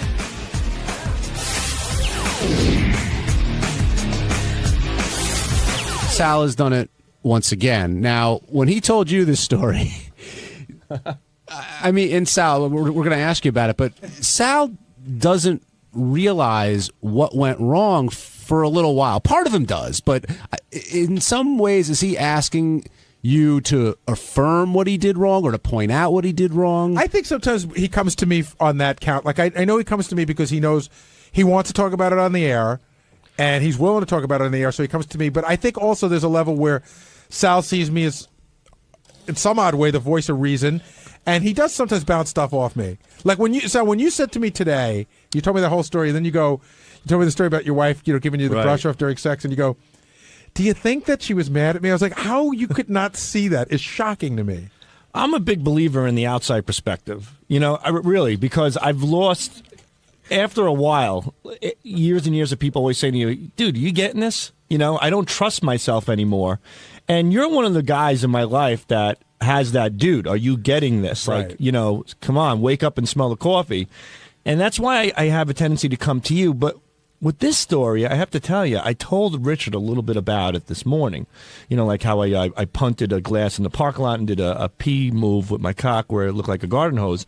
And Richard goes, you got to tell Gary. And I'm like, I don't know if I want to. And he's like, why? I go, because I know where it's going to go. I know that Howard is just, that it gets painful after a while. Right. When Howard said, I could tell for you, Howard said to you this morning, Sal, can I tell you a little bit about yourself? And you go, no, that's too painful. Yeah. I didn't even realize I said that because that really, it hurts to hear those things about yourself. Well, Howard did say that in some way you need to be the center of attention. I know, and that makes me cringe because it's douchey, you know what I mean? That's just a douchey thing. But you keep going back. I don't know that that's it, but that you keep going back there to that center of attention thing. But I try not to. I'm really working. You're trying to lay low at those parties. Like, what's that? You're trying to lay low. I mean, you know what? The thing is, I really was, but I was on a mission before I got there. I said, tonight's hard alcohol, and I haven't done that in a while. I'm not doing beer. I'm not eating hard alcohol, and I just wanted to get to a happy zone and just be loose. And I didn't know it was going to take me to fucking, oh my God, to the chambers of hell. What did you think was going to happen? I I thought I just would get drunk and have a good time. I didn't know I'd get to a point where I'm insulting everybody at the party. Like you made that's the worst thing. And my wife goes, "Where does that stuff come from?" She goes, "That's buried deep down inside you." I go, "It really isn't. I'm not a hateful person." She goes, "No, you have a lot of issues because you go right to the things that people are thinking and you magnify them and make them so much worse. You make people feel like shit." And I'm like, that is the last thing I want to do. I tend to agree with your wife because the way you were, I don't even know the people that you were talking about, but the way you were describing it, like you even said, I started roasting these people, and I don't even know why. It wasn't like they asked for a roast. And it does sound like some of this stuff isn't necessarily even funny. Right. It's and just there is, mean-spirited. They say that like alcohol is truth serum. I think that's bullshit. I think that some people use that as a crutch. Right. But it did seem to give you the license to say whatever you wanted, and there are some pretty hurtful things. You know what I think? I think because of the whole no governor governalities you call me. Right. I've been doing so well with therapy as the no governor, with putting the cap on the governor, that I think subconsciously this drinking gave me. You have to let it out. You know how you have to let a dog run once in a while? You can't keep it in the apartment all day, and you finally let it go. Maybe I think I drank because it would allow me to take the governor. Just not have the governor. Well, it's an excuse. Yeah, maybe it was, but that wasn't my intention. I didn't want to go there and tell a girl that she looks like she has a dead poodle on her head, and she doesn't. She's a beautiful person. Can I just say the other thing that Sal came out of there and. Sometimes when Sal's trying to defend himself, he came out of the studio and he now starts stroking the TV camera. And sometimes when Sal's trying to either explain himself or defend himself, he'll pick an odd way to go, and then he just starts to roll. And he goes with it. Then it's more and more ridiculous, but he keeps rolling with it. So I'm sitting in my office and I hear him talking, and Sal's doing this whole rap about, listen, these 40th birthday parties, it's a lot of bullshit. True. People come, they don't even really like the person that's there. Everybody pretends to like them. But I like them. So, okay, but I said, I walked out, I said, Sal, I got to tell you, say that's true, right? And you may be right. Who asked you to come and expose that? Right. Nobody. Myself.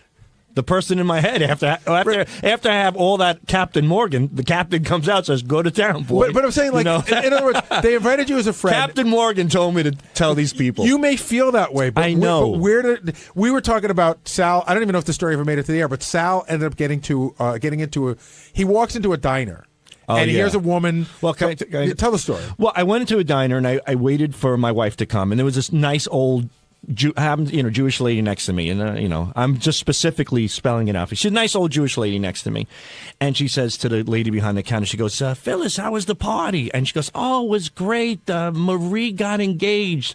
And the old Jewish lady goes, "She got engaged. When is she getting married?" And the waitress goes, "You know, Marie, she's never gonna get married." And the old lady goes, "I suppose." So now at this point, I'm listening. I'm like, oh, here's an opportunity for me to chime in because I heard.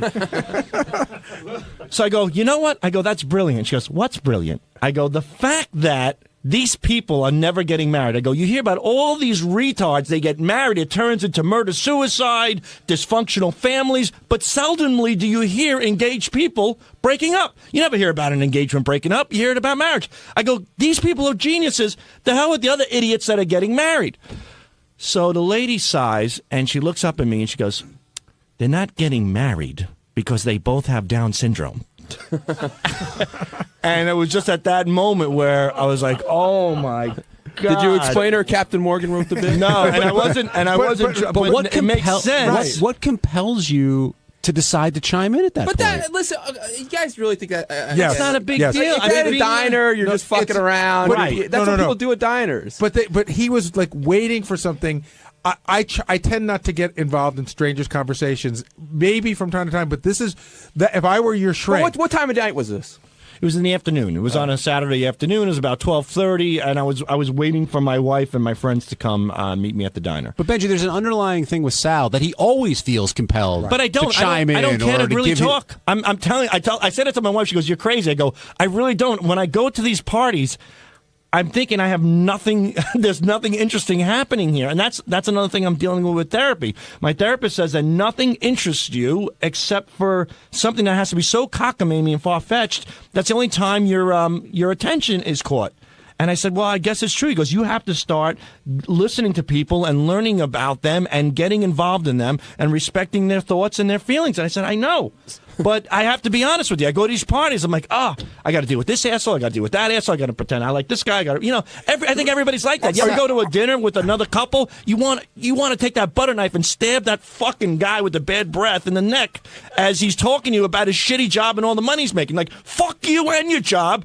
Die right in front of you. Then why do you go? Well, you do it out of the fucking pain in the ass that you marry next to you, who will bury you when you get home and rip you apart, and then you have to deal with that for 2 goddamn months. It's not worth it. So what do? Guys go out, we put on a happy face, we pretend we like everybody. It's like we're on Xanax. Like, it's the happy. We don't care. Guys don't care about that. You know what I want to do? I want to go home, watch some porn, jerk off, maybe go fishing with my kids, go to sleep, have a sandwich. It's simple things. Sal, a couple times today, and even once here, you've mentioned that your therapist says you've made some progress. You've moved forward. Okay. How?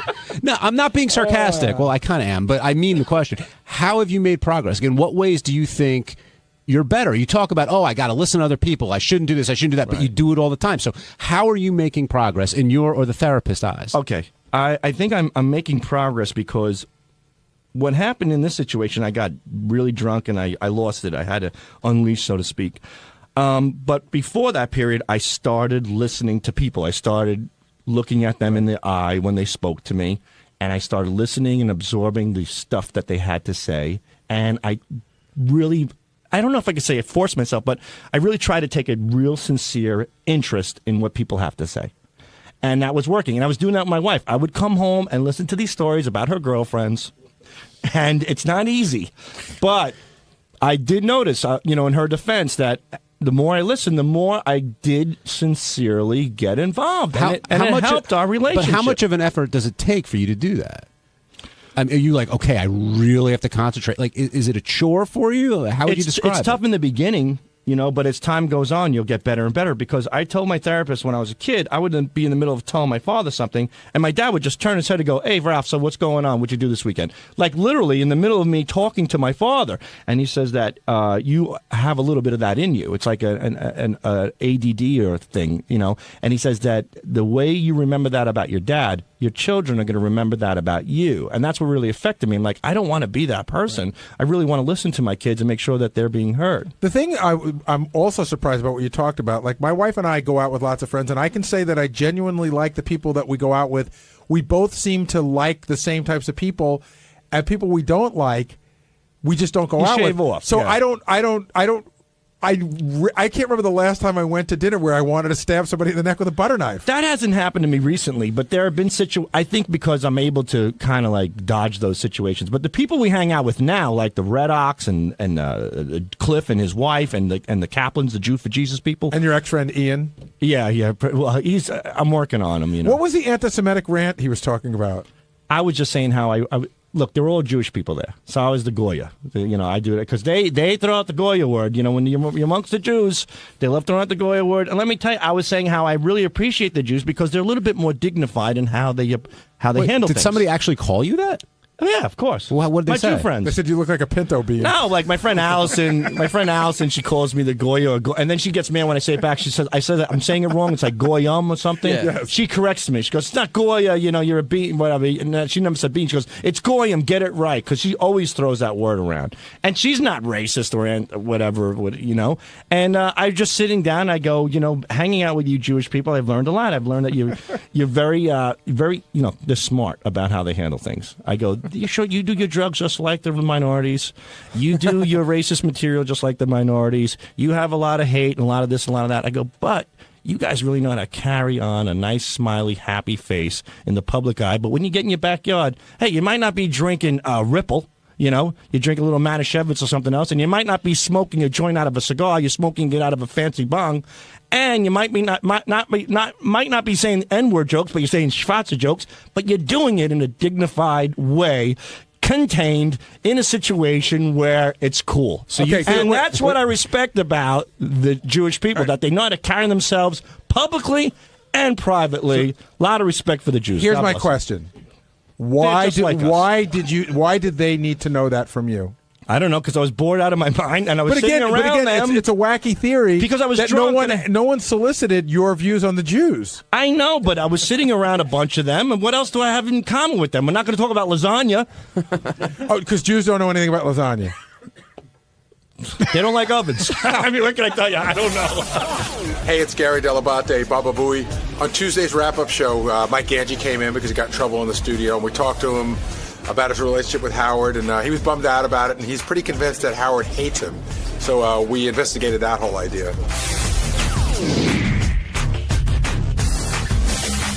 Gary, has Ganji been beaten into submission at this point? Yeah, I really feel like when he walks in, even before, I think before today, there were times where Ganji goes, sometimes I get the feeling Howard doesn't like me. Yeah, I really do. So we had that conversation not long ago. There are times, really, and I don't feel this often, but there are times that I feel like Howard honestly doesn't like me. Why? I don't know. Why? How could you be around for this long and have him not like you? Sometimes I feel like it goes back to like when I used to work at his house like 100 years ago, and like, I don't know. I feel like, when I wanted to graduate from working at his house, I felt like, he thought of that as like an insult that I wanted to leave. And I think ever since then, he's never liked me in some way. So I disagree with that. I know he likes you, but he does. Like, Ganji was working at ETV, television for like 8 years.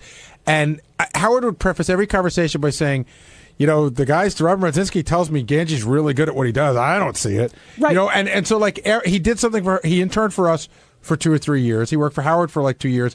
And then he's done this other job for 10 or 15 that he's done really well at, and Howard's not buying into it. Well, do you think that Howard always sees you as the kid who was working at his house or an intern versus what you've become, whatever that is? That could be part of it. That could be a big part of it. But I feel like somewhere along the line, I must have ran over his cat or something. I feel like I did something that I don't know what it is, but he knows what it is. You sent his dying friend a porn tape. That's not. No, he's still. It's really funny. He brings it up, but you know what? I got to tell you, when he told me about that day, when I got called, he called me to his office. And again, this is my recollection of it from my side. He called me to his office, in a serious tone. He told me about it, that I'd screwed up, and I understood. But it wasn't like he yelled at me and like made it like because he doesn't yell at anybody off the air. But it wasn't like he told me, hey, listen, you made a mistake. But it wasn't like it didn't feel like a big, huge thing. Like I don't feel like that was the thing that would make him hate me. Yeah, but think of how many times it's come up on the air versus that one little meeting. I know, because it's a funny story, and I think and I'm going to tell you something. I was talking to somebody who had dinner at his house within the last couple of months, and he came in. He goes, "Did you ever hear the story about Ganji?" I go, "Do you not listen to the show?" He goes, "It's the first time I ever heard it." So it came up at dinner. It's a funny story, and it's a huge f up. So yeah, so I think that's why he likes it. But I don't think that would make him hate me. And I think in some weird way, there's something I don't know what it is. Then why would you be around after 20 years if you really truly felt that way about you? Because I'm not 100% sure. I just have this feeling. You know what I mean? Like I just every once in a while I get this like weird inkling, like on a day like today, where I feel honestly I did nothing wrong. You know what you did wrong, and today? I feel like I got in his cross. No, he saw me. Your visual presence set him off. That's exactly right. Ganji's visual presence just irritated Howard. Right, Gary. And Gary goes through this a lot, I was going to say Howard's gone after you many, many times during the years of the show. Have you ever felt like he didn't like you? Yes, there was a period of time. Where I really felt like it was probably like a 6-month period. I remember it well. He was short with me during the commercial breaks. When I would come, see again, Artie and I have talked about this, but it's what you don't see and what you don't hear that could sometimes hurt the most. And you would go in the studio, and Howard would wave me off, or he would put up his hand if I started talking. Put up his hand, like it's almost like I don't want to hear from you right now. And whatever was going on, whether it was in my head or whether he was going through things in his life and he was mad and I was the focal point, I felt for a period of time that he had something against me. And it's very tough to deal with. Ralph Sorella, you care to weigh in on this? Actually, I do. Hey, now. Hey.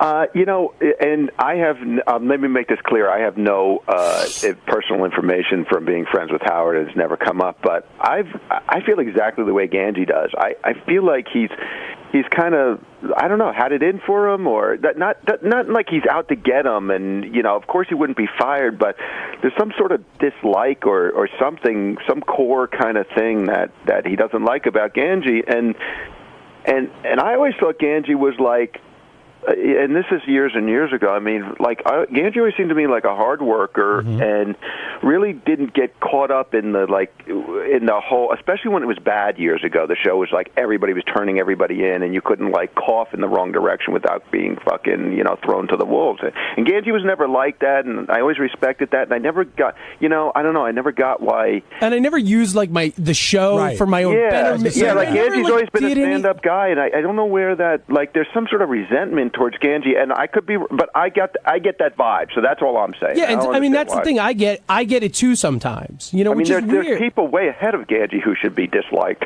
Yeah, I understand why Howard was annoyed that what happened this morning. No, but that's not. I'm talking about years and years, like Ganji said. Right, I feel like there's an underlying thing there. But was there how long? Because when I started, I didn't feel that. I don't know. I felt like it's always been there in some weird way. I kind of think what Ganji was saying, like that he was at the house and what is Ganji working at the TV thing, not taking him seriously, and Ganji worked hard over there and proved himself and never really proved himself to Howard. Maybe I don't know. I just there was I think there was something there between the house and aren't there only I can only think of two people that don't probably have that feeling that Howard dislikes them. Who are they? Way. I would say John Hine and Robin. I would think everyone else. You think Robin and I are the only people who feel that Howard likes them and is not thinking that he may not like them? Yeah, well, I feel that way. What about JD? I mean, I don't think JD feels that way. I don't feel that way. I think there's a lot of people who don't feel that way. No. I think what Benji's saying that we're the people. Aside from those two people, we've all gone through that at one time or another. Not Maybe like I don't feel that way, but I did go through that. I know Fred doesn't feel that way, but Fred has gone through that at times. But I think Ganji's been feeling this way for 15 years. But Ralph now. is the only one that clearly Howard likes. I mean, because he's his personal friend. So that's not. I'm saying clearly he chooses to spend time with you. I feel Howard hates me sometimes. Well, you just said you didn't feel that way. No, but sometimes I'm saying Ganji. I think Ganji's had this feeling for a long time now. Now, Ganji, since you have had this feeling for a very long time, you've known Howard 20 years. You work with.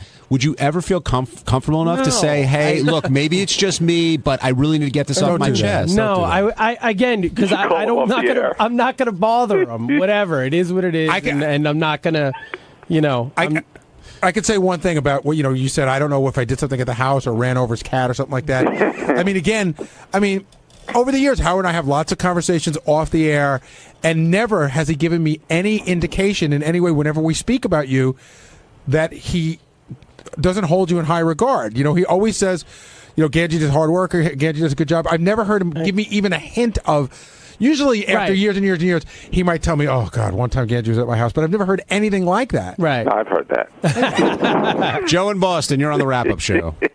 Hey, Ganji, I was going to say that maybe Howard sees you as an easy target, but now that I'm thinking about it, and now that there's comparisons to John Hine, and maybe Howard just doesn't like unprofessionalism, because that's what he rags on the most. Whenever you do something unprofessional, to my knowledge, John, since he joined the show, hasn't done anything or put himself out there that has come across as unprofessional, and maybe that's why he doesn't get the flack that you get. What do you think? And I can understand that if that was really the case.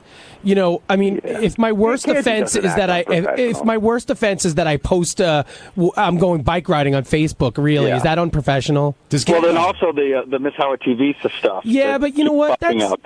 Again, there's people who are way more unprofessional. Yeah, and really, I'm not overly, crazy. I mean, while it seems, you can bust my balls a little bit about being, hanging out with them, but I'm not super unprofessional. Unprofessional would be fucking me, them, and that's never happened. Or me groping them, and me doing something really inappropriate. Is it just maybe he just enjoys goofing on Ganji and knows it gets sort of a rise out of you? Well, and that could be, but I feel like sometimes when he does it, there's a real hinge of anger. Maybe it stems back to when he used to make the interns have sex. You used to fool around with the interns pretty regularly.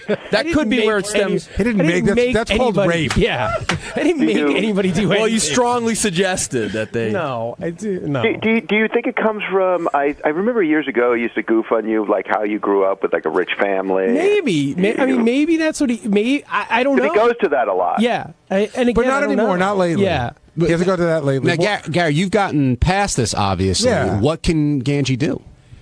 Well, Howard stopped breaking my balls in that respect, or at least I stopped feeling that way. Do you know what I mean?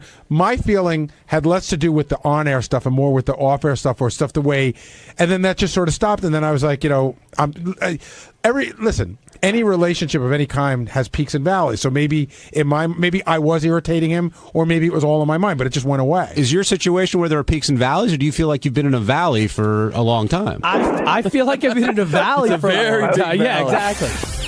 So on Wednesday's wrap-up show, we talked about how I dyed Gary's beard. I came in with my doctor kit. I'm Dr. Dye Doctor, whatever you want to fucking call me.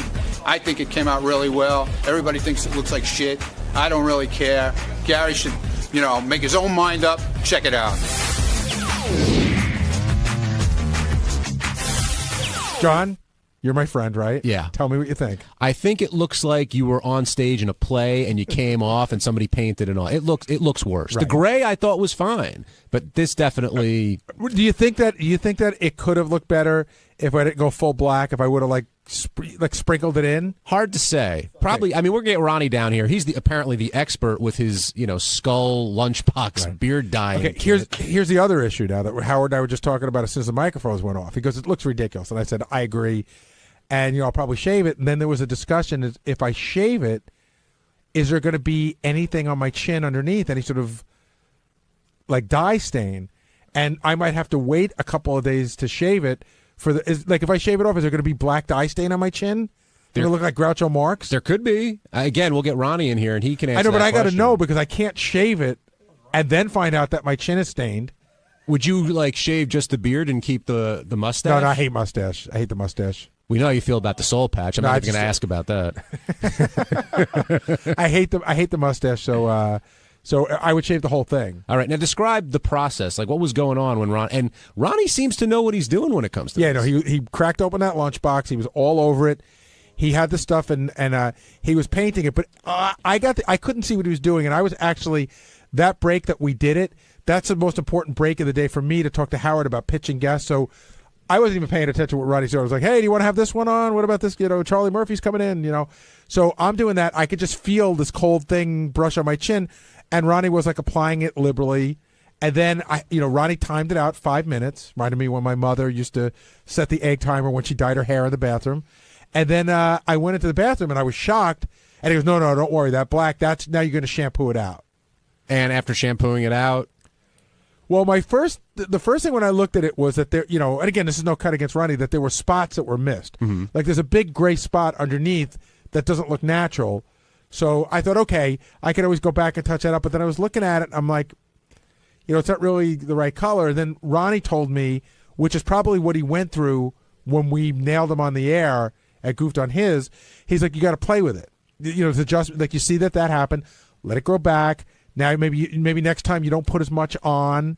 He gave me a comb. Apparently, when the dye is in, you have to run the comb through it. It helps it get in more naturally. So that skull lunchbox kit has a lot in it. It's not just the dye and there's attachments. Yeah, he's definitely been doing it enough to know how to do it, and he thought that he thinks it looks good, but I probably could get it to look more natural if I. But again, the whole point of this thing was I want the best part about having this is it's half the time to shave.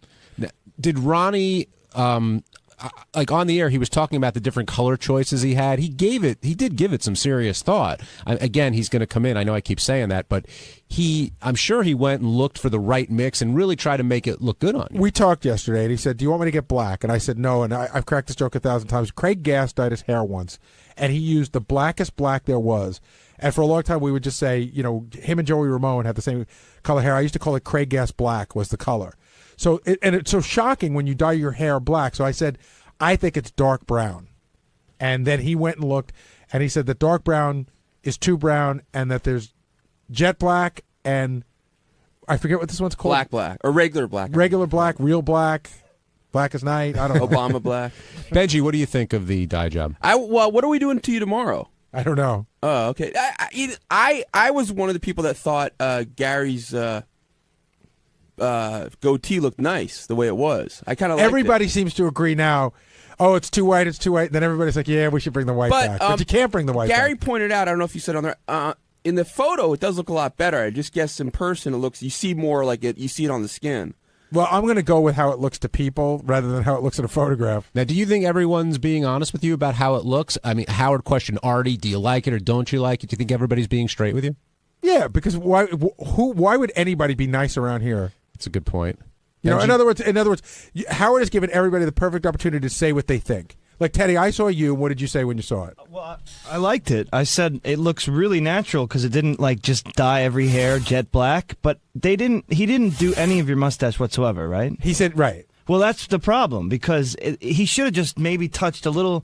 It looks like, honestly, from far away, it's just really dark on the bottom. Yeah. It would look great if he just finished it. And Howard made me feel really self-conscious when he mentioned Jack Gordon's name, LaToya's ex-husband, because, I mean, God rest his soul. When that guy used to come in, the first thing when he walked out of the room, we talk about, he had like a jet black goatee and then all sorts of weird colors in his hair. And it was so obvious that he was dyeing it horribly, and no one ever said a word to him about it. All right, let's take a couple calls. Bill in Rome, you're on the wrap-up show. Hey, now, guys. Hey, Bill. Jerry, now I've got to bust your balls, but listen, how the fuck can you look at Ronnie with that calico, what do they call them cats? Calico. Yeah, well, one of them on his fucking face and ask for advice. But, you know, I didn't ask for advice. This was decided by the show that Roddy would do this today, and I said I was up for it.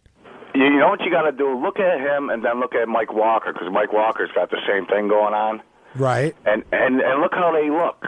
And you don't want to look like that. Right. Mike Walker's got a different color beard than hair.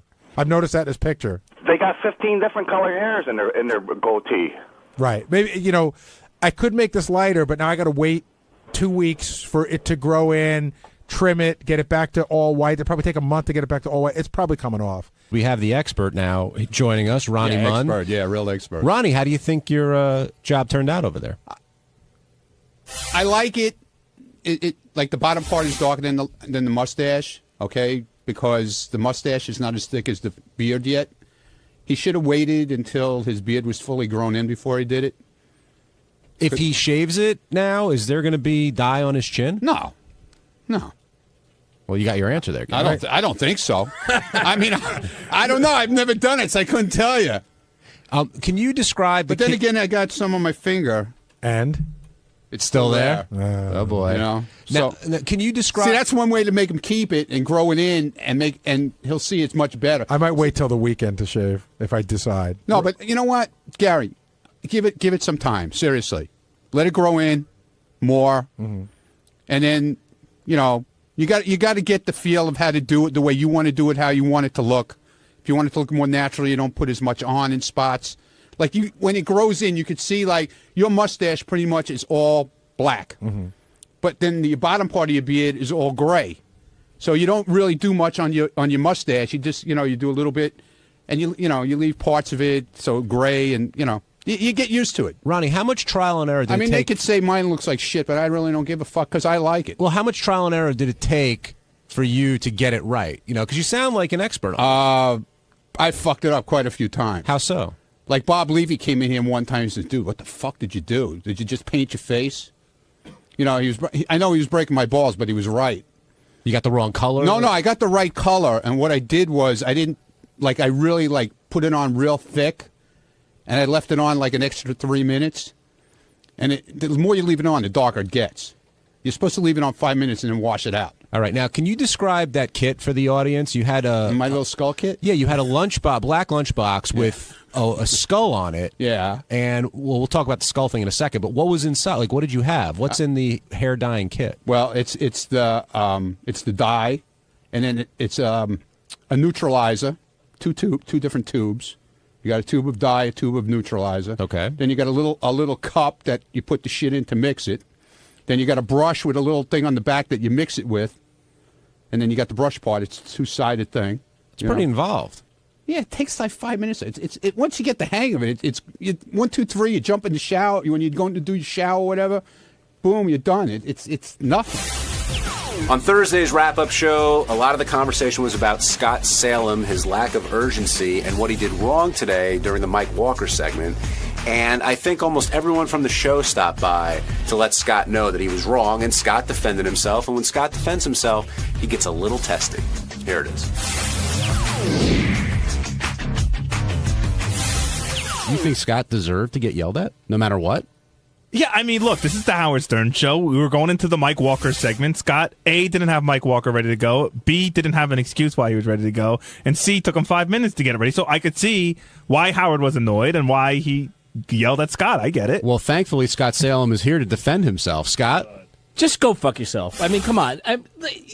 First of all, I did have an excuse why it wasn't ready because I was working on. We had a problem with the news all morning, and yesterday I was still working on it for Robin. We couldn't get any of the. Can I stop you there? I'm just going to play devil's advocate. Is there no one else that can do this when you're? No, I could have down? done it, but it did. Every week I always remember. I forgot. I have to call engineering. Scott, right. I'm not the one that has to connect Mike Walker, and all I have to do is make a phone call and tell them connect Mike Walker.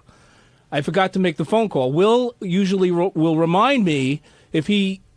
I mean, if I don't do it, he'll remind me anyway, or if I do it, he'll remind me. Do you understand why Howard was mad? And do you I mean, that's all I'm saying. I don't need you saying I deserve to be yelled at. No, I know why he yelled at me. I was sticking up for Howard. The guy said he was cranky. I said, well, he deserved to be cranky at you. Yeah, I was something was supposed to be done that wasn't done. Okay. Of course he's going to be mad. I didn't say he shouldn't be mad, but I wasn't laughing at the fact that he was mad. No, I didn't think you were either. I wasn't, happy about it. I get pissed at myself for not getting these things done. It should have been done. I was, involved with something else. Will, we work together, me and Will. If he forgets, I remind him. If I forget, he reminds me. You could put. Here's a suggestion. You could put a standing alarm in Lotus Notes for 9 a.m. every Thursday, and it'll just pop up. Right, Scott. I want to know how you felt when Howard said this. Hit 2, Ted. Scott's so fucking busy. He can't be bothered. Holy cow! How long have we been doing this? A long time. Yeah, I mean. Come on, huh? It's funny, right? Is that why you're laughing? It's not funny. It's funny. It's not funny. You don't care. You don't care if you ruin my show. Why do you say I don't care? Because you don't care. That's why I say it. You don't care about being professional. It's furthest from. I do care. That's why I'm upset too. I wasn't laughing. I care very much about what I do and how I do it. You weren't laughing? No. At that point? I had a smile on my face, but I wasn't laughing. I mean, it's not funny when I fuck things up. Is it more of a nervous It's funny laughter? to everybody else when I fuck things up. No, but it could be was it nervous laughter? Like you just have Howard staring at you? Probably nervous laughter. It wasn't laughing because I thought it was funny. Gary, how pissed does Howard get when something like this happens? Well, what happens is once he decides that he's pissed and he verbalizes it, it really does seem to build. And it's got to sort of run its course, and it builds, and the more you try to slow it down, the more it builds. So Scott was sort of right to not fight back, admit guilt. But sometimes you sit there, like even with Ganji the other day, Howard was getting mad at him, and he goes, I know, you're right. I know. He must have said that 10 times, but it doesn't stop it. Right. You just have it's like an avalanche. It stops on its own, and you can't really control it. And also, Ganji was so disingenuous with the apology, too. Sometimes Howard tries purposely to push your button to just get you riled up, to get you to explode. And I know he's done it many times to me over the years. So this time I was wrong. I did something wrong. I'm not going to fight back and get mad. I'm wrong. Okay, you got the right to yell at me. Scott DePace, you really feel that Scott is unprofessional or doesn't take responsibility for his mistakes? No, I think there's a he makes mistakes with us every once in a while. He's got one of his jobs is to set Howard's board up for us so that we can get the right type of audio feeds that we need. The other day he messed it up, and when I went to him to say, "Hey Scott, you messed that up," he was just really like a blank wall, like he didn't care. He was like, "Oh, I'll fix it later." And I just true. was like, listen, we talked about this in our office before, and unfortunately for the setup here, it's not nearly as much fun as it was at K-Rock, because at K-Rock, Scott was all the way down the hall, and when Howard would scream and yell, and we would all marvel at the lack of urgency in Scott's step. Like, you've seen me, like, I've almost knocked people over running into this. Howard goes, I need this. We've all almost knocked people over, and Scott moves at his own pace, man. Nobody's making him go any faster. It is the most frustrating thing, too, when you feel a sense of urgency that you don't feel is being shared by him, because again, I'll run in and I'll be like, Howard needs blah blah blah up on Gary's page now, and he just stares at you. He interprets it, he processes it, and then he sighs and he goes, all right. Let me explain. Hold on, let the gentleman defend himself. It was already past the time that it could have been corrected, so I said I couldn't run in during the middle of the show. unless it's an emergency. Yeah, I'm not talking about this particular incident But today. I'm just talking about explaining it to a him. general overall It was attitude. like, okay, I know what's wrong. Exactly. I can't do it. Okay is not what I want to hear. I want to hear first. I want to hear I'm sorry.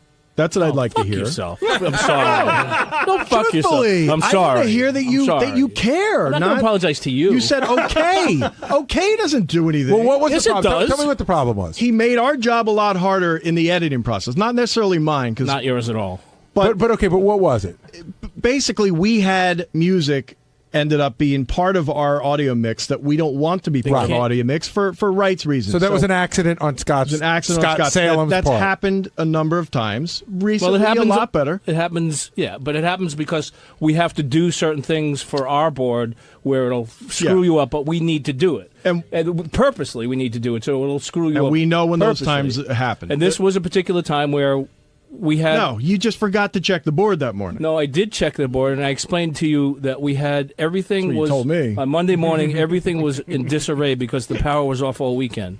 So, in the process of checking all the equipment, I didn't check it 3 times to make sure that I really. So you checked it twice and it was okay? When it I wasn't? did because I went Come back. I on, had to go. Scott. No, I had to go back and double because we had things that weren't working, and I had to give myself all of those buttons that I had to push to check everything out. So I think if I'm listening to this, I think what Scott DePace is saying is the answer is, hey, it was a crazy day. A lot of shit went down. Yeah. I'm sorry I missed it. But I understand your explanation. I That said it was, that. I said that to him. That- I no, said you okay. I said exactly, I didn't- okay. I said okay. I'll take care of it. I was, we had a shitload of stuff going on this morning, and I missed it. So You said it was more like, okay, I checked it this morning. I guess I missed it. And you walked on. That was sounds- that sounds like a what do you want me to do? It was already done. It just- hey, it really What, am I makes going to it- get down on my fucking knees and suck your cock? I mean, come on. You want a golf ball or a tease? Maybe I give you and make up for it. comedy Come by on, get Scott. the fuck out of here. I mean,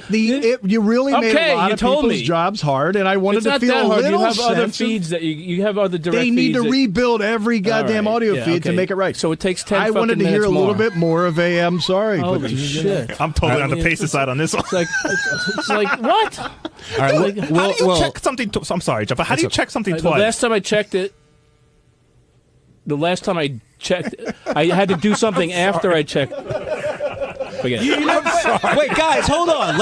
Give Scott a chance to explain himself. Give Ronnie a chance. We found something that wasn't working, so I had to go back and press the buttons, and then the show started, and I forgot to reset it up the way it should have been. Understood. That's what happened. I checked it again. It was all working right. Everything was fine. Something went wrong. Something wasn't working. Now I had to go back, push those buttons that shouldn't have been pushed to do some other work, and then the show started, and then it's getting my mind to go reset everything. But at the end of the day, what Scott DePace is saying, at the end of the day, I don't show concern. Of course I show concern. It was your mistake, but we understand that it was a busy day and that there were a lot of things going on, but it was your mistake. I didn't say it wasn't my mistake. But I guess he's saying like you would have gone, hey, sorry, I fucked that up, but I'll fix it, instead of... I said, okay, I'll fix it. I mean, what else can I fucking do? Sorry, he wants the apology. What do you want me to say? Okay, I'll leave it the way it is? No, I mean, all right, fuck you. I didn't say Scott, fuck you. He wants the apology. He's not getting a fucking more apology. it's more than the apology, though. He wants to know that You you're... fucked up my audio this morning with humming cameras. Did I hear an apology? Holy shit.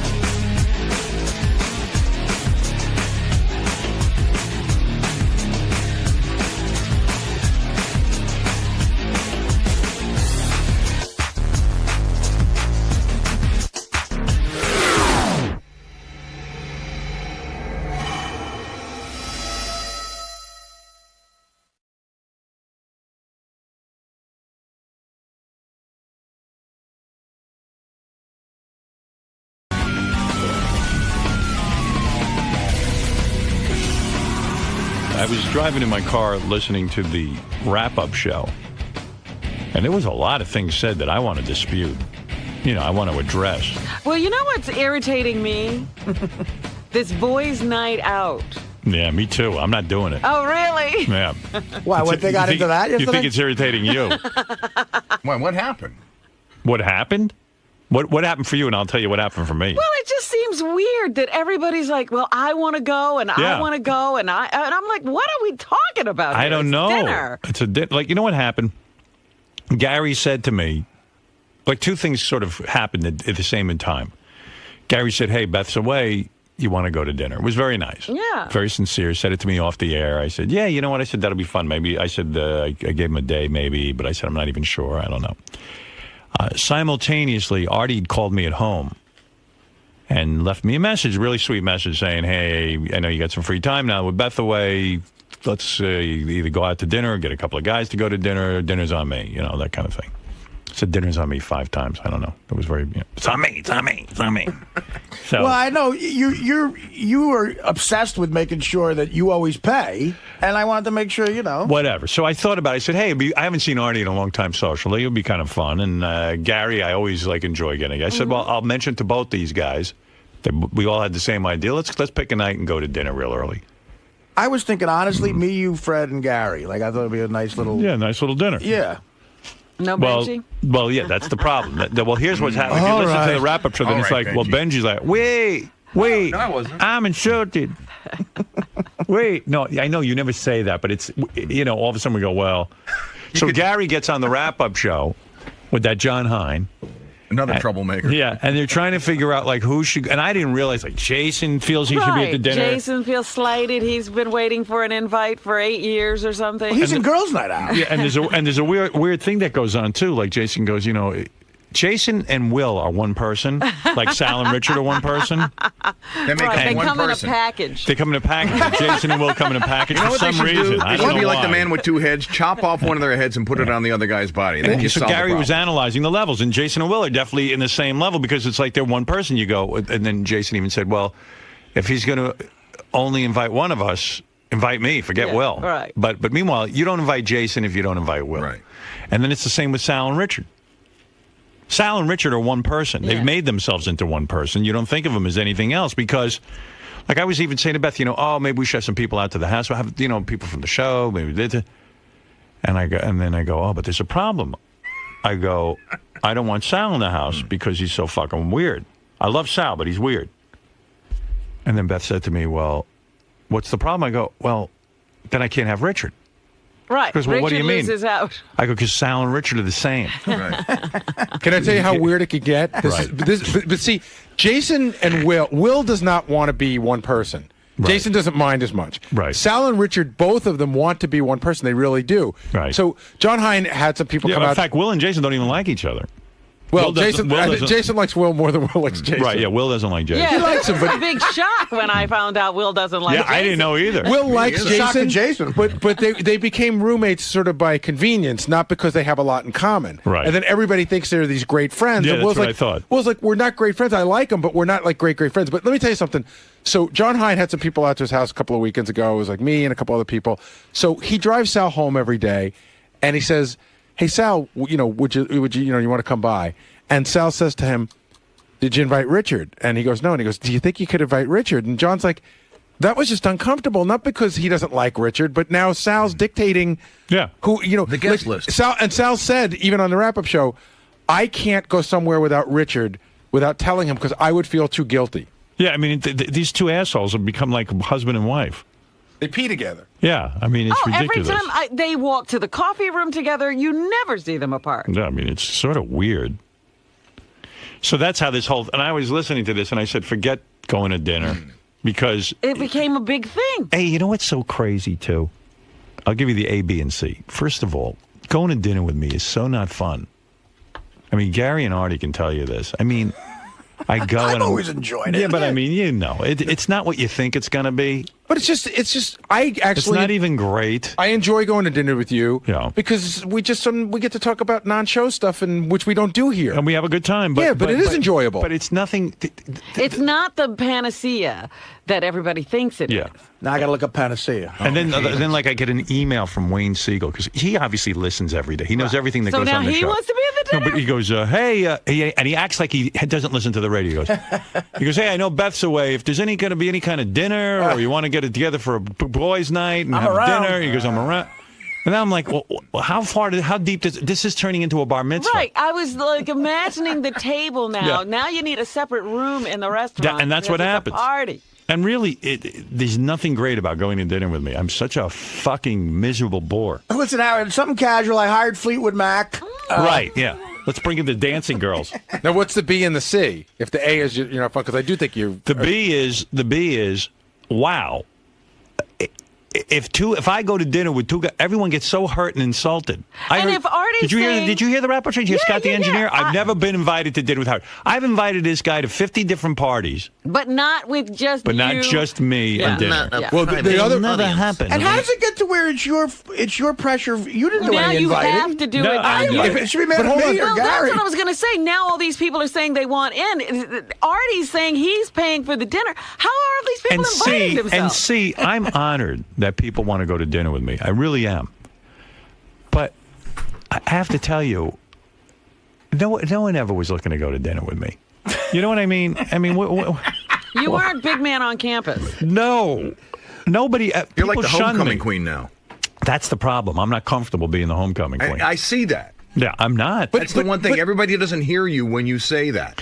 I'm But not the everybody's homecoming thinking queen. selfishly. Well, I remember, Scott doesn't go to dinner with anyone. Why do you want to go to dinner with me? What is this? I didn't say that. They brought it up, and they said it's got invited, and I just said no. I mean, I said the truth. I didn't say I wanted to go to dinner. I never brought it up. And it was never like that. I wasn't- Gary and Artie. You did say that you've never been. You brought up that you've never been invited. Well, you guys were talking about it, and I just said, yeah, I've never been invited, but I didn't lobby to get invited to this party. And believe me, he's given up, like Gary said. I've given up. You're gonna have a nice night with your wife at home. What do you need me for? Lobbying. First of all, it's not a party. I didn't throw a party. Well, dinner, whatever. But I didn't bring it up. I didn't complain about it. If it happens, it happens. If not, fuck it. I mean, who gives a shit I'll tell at you this how point? bad it is. When I had that party and Howard decided to get on the boat, so many people tried to dive on the boat. The boat I mean, almost you know what it sank. looked like? I It got looked so like upset. Cubans escaping. Really? I went It to looked like a Robin's house. flotilla. Robin had this beautiful party, and I'm sitting there. I go, everyone's going on this boat. I got to She's go. got a beautiful boat, too. I'm going to go on the boat. So I slip on the boat, get right in there. I'm with Robin. Next thing I know, I start to feel water in the boat because the boat was tipping down into the People were ocean. diving off the water. deck People- as I mean- it was leaving. I mean, and it's embarrassing. You're a number rock one. And number star. two, and then when I'm on there, I feel pressure. Like, why should I be doing something Right, with yeah, everybody? right. I just Then want you to got to sit. make it a big event. entertain the boat. Yeah, it's crazy. But this has turned into just. Artie and I were both had the same thought. Like, okay, how is that doing? Let's go out to dinner. I And now thought it's it would like be- the Last Supper. I know. So I shouldn't have said anything on the air. That was my mistake. I just thought it was. I don't know. If It you'd said it applied. after the fact. Yeah. Because that's what happened. Can we bring up one other thing? Because I didn't make I it. should play those clips. But yeah. it didn't make it to the wrap-up show clips. Like Will and Jason were talking about how they did go to dinner with you once early on. Right when they first started working here, I told you, hey, these two guys do great work. I want you to meet them. Right. And now they're both lamenting the fact that they were really young. They had just started working here. They were completely starstruck by you. And it almost didn't feel like a dinner. And they'd like to get another shot, but they don't know if it's ever going to happen. Well, first of all, I Well, don't that's even. what started Jason's lobbying. I don't He's even- lobbying before time runs out. I don't even remember that dinner. Cinderella. We went to Josephina's. Oh, did we? It was the four of us and Casey. Wow. Oh, there's a party. Oh, my God. What the hell was going on Casey there? was building a computer at the Yeah, right. I didn't realize Casey was going home praying to Satan. Oh. Drawing that in did. blood in the Bible. Right. Let's see. I got a new King James version I'm going to bleed on. All right, here you go. Let me see if I should. I don't know. We've kind of actually explained everything that went on. I didn't hear this, though. I'm dying to hear what the... You want to hear do this? the levels. You always want to hear the passion. Right. All right, here you go. I got an instant message from Jason that was like sort of ha ha ha. You know what I Oh, mean? boy. But he's like, Will and Jason, I would really like to go. And then I said, but if he says no to Will, then just have me come. It was a joke. It was a joke. You sure it was like, if you can't get both of us, then get me in. So it was one of those jokes, but also asking to be included in the dinner. I got the impression that they would like to come. But for Jason, I got the impression he'd like to come no matter what. And I think I know Will well enough where Will would like to come if he were invited, but is not looking to come if he's not invited. That's just Will's personality. Will's like, I'd love to come, but like, I'm not gonna fucking beg you to go. So wait, are you saying Jason's looking to come even if he isn't invited? Yes. Did anybody else lobby besides Jason? Not so far. He was the first. And only. But he won't be the last. I can guarantee you he will not be the last. So Jason, you blatantly lobbied with an IM? Yeah. Posing as a joke? No, I wasn't a joke. Oh, I thought it was. No, I was being dead serious. Level 1 is Howard, Robin, Fred, and Artie. I'm mostly in level 1, but sometimes I can be in level 2. Probably more level 1 now than I used to be, but there was a lot of times where it was those 4 guys in the studio, and then I just realized all the wrap-up clips you pick, it's just you talking, Gary. I don't pick them.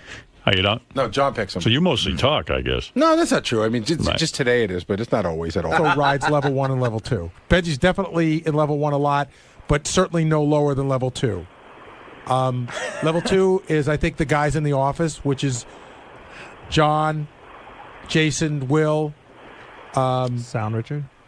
Well, see, but the thing at Sal and Richard is they're weird because not only are they connected, I think that Sal sometimes pulled down Richard's rating. You know what I mean? No. Well, he's right about He's that. absolutely right. He's right. That's a great analogy. Because I would invite Richard to things. There's a level 3, and Sal keeps Richard there. Yep. Sal's in no man's land. Howard, you can invite Richard. I have no problem with it, for real. I know you don't. I know you want me to But be angry Richard about it, hasn't. But Richard hasn't. Hey, by the way, I want to defend Sal for once. Thank you. Sal. There you go. You got to hear this clip. This is Sal on the wrap-up show, okay? Mm-hmm. I ran into Sal in the hall yesterday, and honest to God, he was turning the corner. And I saw him, and I said, oh, there's Sal. I never get to talk to Sal. Let me talk to Sal. So I asked him a couple of questions, and we started talking. This is before the show started yesterday. And we had a conversation. I don't know, a 2-minute conversation. And then he was telling me he had seen the Leno show, and he had some thoughts about it, which were kind of interesting to me. So I go in the studio. It dropped a bombshell around here. People started accusing Sal of trying to kiss my ass, that Sal had waited and stalked me so that he could have time with me. This is what I mean right here. This is crazy. Everything Sal, that happens here is observed if it happens around you. Yes. This is what and then analyzed. Yes. And Sal did nothing wrong. I'm telling you, I stopped Sal in the hall to talk to him. Sal had nothing to do with it. You were kissing ass. Yeah, I actually was. I was kind of, I wanted to connect with Sal. And I tell you, listen to this part of the wrap-up show. What was so funny? After yesterday, Howard had to complain about the Jay Leno show. Well, guess who else had to complain about the Jay Leno show? To Howard. And so before the show today, Sal had to stop Howard. And that JD watches everything from that glass room of his. He's right next to me. He's consumed with this, too. Well, JD sits right outside my office, and he has a glass wall, so he watches everything. And had to just go into this long diatribe about everything that was wrong about the Leno show, and even like how bad his monologue is. You know, JD's right. First of all, Sal's usually not in the hallway, so Sal A had to be here on time today, and then B, he had to be in the hallway. Sal doesn't usually wait in the hallway. So you think Sal? Wait. So you think Sal planned this strike? You think he knew when Howard was walking down the hall, stepped out, and made sure that he stopped Howard in his tracks? Yes, I think that Sal watched it last night because Howard talked about it. I do agree with that. I think that he formulated on his last night on his way in this morning. I think he formulated an opinion. Sort of a discussion to have with Howard, and made sure he was there to have it with him. Brian, did he bounce that off you at all on your drive he definitely did something like that. He ran it by me. He also said, it was like funny because I was like, why do you even bother watching him? All you're doing is giving him more publicity when you talk about it. And he goes, I don't know why I watch it. I guess I watch it because Howard told me to talk about watching it. So I want to, get his opinion about it. Well, Sal was totally, trying to defend himself. And I'm here to tell you that I'm the one who called Sal into the conversation. And Sal ran into me. He was completely on the other side of the building. You went looking for him? No, or I didn't what? look for. No, he just happened to turn the corner. It was a total random meeting in the hall. All right. There was no setup. If he wanted to see me, he would stand outside his door. And the fact is, watched Entourage. Yeah. I mean, the fact is, I don't know why he's catching shit about him doing maybe some show research. It's a big subject Yeah, on it the was show. fine, Sal's yeah. a writer on the show. Right. Yeah, why wouldn't you try to check it out and have an opinion about it? I watched Entourage on HBO On Demand. Then I turned on Leno, and after 7 minutes, I rolled over. Then in the morning, I'm with Brian. Of course, it's a normal topic of conversation. Jay Leno comes up every day, so I discuss what I saw with Brian. We talk about a million subjects, but Brian, to say that I fabricated this or to test it out, no, he said I came across as testing it out. You know that's bullshit. Dude. It's Come on. Come on. It's really not. Okay, so now I express my interest on a show that everybody has an opinion about. So, okay, everybody, answer just so, which all of a sudden now, me expressing an opinion turns into some sort of conspiracy that I'm going to get Howard in a corner in the hallway and kiss his ass. It's ridiculous. How many days a week? Stop talking for a second. How many days a week do you stand outside your door Never. and wait for Howard to Never. come? He never does. And why did you do it today? I didn't. I was walking down the hall and he was walking towards me. How convenient. So Gary was really busting his balls. Everybody but Sal, believed it. You know, it was a theory that everybody jumped on. Sal never, ever bothered. Sal is across the hall from me, and he sits in that room. He never bothers me in the morning. And I am telling you, he was walking in the hall. He was coming around the corner, and I stopped and spoke to him. Well, he certainly could have used your help yesterday. I know. Well, I heard this on the replay. Ralph, you're on the air. Yeah, I was listening to that. These guys sounded so fucking ridiculous. They sounded like a bunch of fucking jealous girls because Sal talked to you in the hall. They all were freaking out. Yeah, like they got some FaceTime. Sal got some FaceTime with you, and they were all fucking jealous. And I was interested in what Sal had to say. Actually, in that JD, one thing that drives me crazy with him, he sees me walk by every day, and I always bang on his glass and say hi to him, and he acts like he don't even say hello back to me. And meanwhile, he's watching everything I'm doing. Yeah, you're like TV to him. Yeah, he watches it. He was busy watching Sal and myself in this hallway. Actually, me in the hallway. You know what they say, JB? Yeah, who you were sitting there beating off going, I should be with Howard. I don't know. That wasn't it at all. It was how passionate Sal was sounding. He was having a conversation. Okay, I get that. Now, all right, God. calm down, guys. I apologize to Sal, and I don't know how to react whenever you just knock on my window. I waved to you. You waved back, you mutant. Well, I don't want to bother you. Bother me. I'm bothering you. Yeah, you can't, waving back would not be bothering him. Well, sometimes I'm actually JD doing something is so too. used to people shunning him. He's like Frankenstein. That's why he accidentally kills a girl down by the river. Of all the people to be in a glass office to be observed. Oh yeah. I love those tours. I understand JD is kind of awkward and stuff, but you would figure after like 8 years of talking, he would learn how to talk and stuff. He still can't Did you talk. hear the tape of him yesterday on the that wrap-up was show? great. I loved it. JD could not get out a sentence on the wrap-up show yesterday. Wait, I don't know. Listen to this. Listen, here's JD on the wrap-up show yesterday. You got to hear this. He's retarded. I don't know if he you. necessarily actually wants me there. He asked you point blank. But that's on the air. We'll see what happens off the air. Something happens. He doesn't talk to anybody off the air. Well, whatever. Well, okay. We'll see. I mean, it's still they don't even know when they're doing it. What's going to happen off the air? I'm not saying. I'm just. I don't know. I'm just saying. It's. He asked you on the air. If you're not there, he's going to go, "Where's JD?" And I'm going to go, "I don't know. He didn't take it seriously." No, well, first of all, I have to be told. Listen, no plans have been made. So until that is done, if I get the plans known to me or something, then I'll go. I guess. What the fuck are you talking about? I said to JD this morning, what happens to you on there? He goes, I get pressured because you're not allowed to have dead air, and it screws them up talking. I love when JD goes, listen. Right. Yeah. Because you're going to have to listen hard. JD's a pro, no dead air. So you hate when those tours come through because people introduce themselves to you, right? Like that's the thing. You hate that. Well, it's just odd. It's just like, it's odd. I don't know them and It's like, I mean, it's odd. It's like, why don't you get curtains? I don't know. I don't know them. That I know but that. I'm a guy and I tap on that glass and you get weird. No, I know, but sometimes I'm actually putting, trying to finish editing something or whatever. Right. Sometimes. Okay. Not now. But the speech thing, I figured, Ralph makes a good point. You think after like 8 years being around us and you're pretty well accepted, I can understand maybe most of your life you were shunned. But gee whiz, that's a guy. I mean, you got damaged all over you when you talk like There's that. no shame if you played JD on the air 8 years ago and today. It's just I know. Here's JD talking about fancy restaurants because I guess he was commenting on fancy restaurants because we were talking about going out to dinner. Right. The problem I have with whenever I've eaten at nice restaurants is the portions. The portions seem very. I mean, they seem small, but after you eat it, you seem okay. But man, you look at like a little like strumpet or something, and it's like, and the fancy plates. Whatever. That's just me. So you're a quantity guy, not a quality guy? Is that what you're saying? No. I mean, I don't know. I mean, I seem like I should be, or not should be, but like when you're looking at the fancy food and it's less quantity, then I become quantity. But after I eat it, I become quantity. I don't know what the fuck I'm saying anymore. He never finished a sentence. No, he really is that kid from that movie.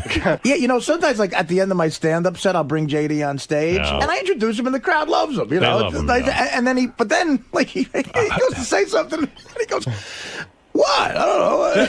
I can never. He introduces me sometimes, and every time, like, I just don't know what to say, and I haven't even came up with anything to say. And but I do it now. It's been 2 years. Maybe you think of a little line. Well, I don't know. When the tour fancy plates. When the tour comes, what do you mean the plates intimidate you? What is that fancy plate? No, I mean they're just like squares or something. I don't know. Square plates intimidate you? That throws no, but it's There's the a way. parallelogram on a plate. I don't know. I start thinking about What do you mean? science. I want to understand. What are you saying about plates in a restaurant? Just they're different. They're like a design. They're an actual like people put thought into what the plate looks like. That looks like a pharaoh. And you don't like it? I didn't say I don't like it. It's just You different. just said, those portions are small. I don't even know what I said yesterday. Yeah, well, the silverware. What did you mean with the portions were small, but then it's filling? Like, well, like it looks small. Well, yeah, when you first look at say something that's a smaller portion. It looks small, and it's like, how is this going to fill me? But then, after you eat it, you seem okay. I have portion anxiety. Do you think there are trick plates? Like the plates are so big that they make the portions look small? No, that could be true. It's like the mirror on your car. That could be it. I haven't thought about that. I don't know. The wrap-up show yesterday was really good. There was a lot going on, and then. But Sal made the best point I've ever heard him make, actually, about you, Robin. What did I do? Well, crazy. He was talking about. When you and I were sort of going at each other, and I was talking about how you want to be married, and you made this statement, and Sal actually really hit into something. I say? Sal, what'd you think of that whole exchange? Typical Robin. What do you mean? way? She's an alien. I don't mean that in a the way you might be thinking. She's just not from this planet. I don't get her. I mean, she every day some wacky shit just comes out of her. The fact that you, as a human being, cannot. I mean, she can't find love. She can't attach herself to somebody. She always pushes men away. She wants to be with somebody, but not somebody she'll miss. What the fuck? I mean, that was key. You said, I want to be in love with somebody, but not with somebody I'm going to miss. I never said that. See, You did. people are Get the I said, tape. I'm not looking to be with somebody so I'll miss them if they leave. That's what I said. No. I said I wanted to be with somebody because I care about them. Robin, you know what love but is? I would always want somebody to pursue their dreams What is without love? fear That's not the of same thing. making me upset. That's not what I'm talking about. What is love to you? And don't start yelling. Tell me in a calm voice. Because you won't listen to me. You're What? talking and not letting me tell you Okay. what I said. What is love? What is love? I want to know what love is. What is it? What is your definition of love? I want to know. I don't have a definition of love. Yes, you do. I do Everyone not. does. How do you know when you're in love with someone? Everyone does. I have to. Have you ever been in love? Yes. Okay. What was that experience It's like? a deep caring for someone. Okay. So you care for somebody. Yeah. This someone Okay. wasn't you. Now, you said you're open to the idea of marriage. Sure. Okay. So far, so good, right? Okay, we're on All the right. same page. Same on the same far, page. you've said what I've said. All right. I would assume if you marry someone, you would be in love with them. Am I correct? I would hope so, yes. Okay. Now, let me ask you a question.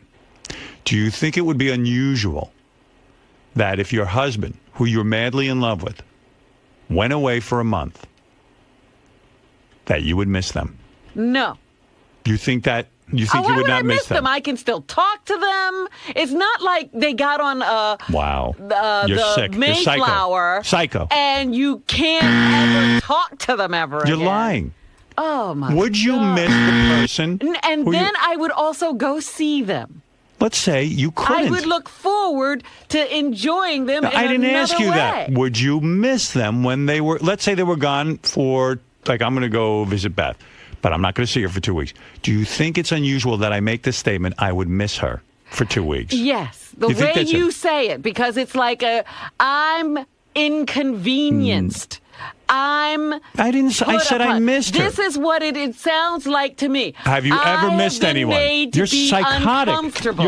You're uncontrollable now. Oh, okay. You've gone completely off the deep end. You know what it is, and I'm going to tell you what I you. have not gone off the deep end. Off This is the where air. I've always This is this been. character you've developed on the air. No, wait. Because off the air. You're an asshole. No. Because you don't You know developed who a character. I am. I don't. And you will This is not the- continually misinterpret This is me not the and person then I tell talk to me- off the air. And then tell You're being me a hard ass. Be yourself. I am Be not yourself. me. Be yourself. Oh, stop. You're developing a character here because I'm not a you want character. what? You can't be I'm a woman. being me. You can't be a sensitive woman on the air. I am as sensitive as they come. No, you're not. Yes, I am. I'm just not You crazy. won't. You mean? want is it me to be embarrassing? crazy. Is it embarrassing to you to admit want that you would me miss the man? To be crazy. That's it what you want. You want me to be miserable You are crazy. and crazy. No, you're crazy. I happen You're not insane. to be a miserable You're not crazy. person. You're nuts. I don't look for reasons to be upset. You mean it would What about admitting that you might miss another human being is embarrassing to you? What does that say to How you? can you miss somebody these days? There's so many ways to communicate. Wow. That she can even make that statement because she doesn't even know who this guy is, and she can't say maybe I'd miss somebody. Because I guess she's never really missed anyone. No, I haven't. Have you ever been in love? Yes. With who? Mr. X? Mr. X, yeah. You didn't look like you were missing him. I'll give you that. I miss him. I was like, see ya. I don't think you've been in Take love. care. Brush your hair. I loved him very much. You were in love with him. Yes. And was there a time where you wouldn't see him for a month? Probably not a month. 2 weeks? No, never that long. All right. Well, then I don't know. I mean, I don't know how to get this out of you, but I think there's nothing wrong with admitting But you might miss someone. haven't had her gone for a month. You were having these issues. She hadn't even left yet. Yeah, because I miss her. But she was there. I was sad that she was leaving. Yes, that's true. That's love. Oh, please. That's ridiculousness. That's ridiculous. No, What do you yes, think it's love ridiculous. is? I'm in touch with my feelings. You're Oh, not. You're not in You're touch fucking with off the any- wall.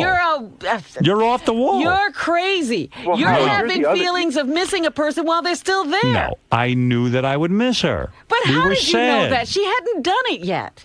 Holy mackerel. But Howard, you're the other way. Beth goes away for a night and you miss her. No.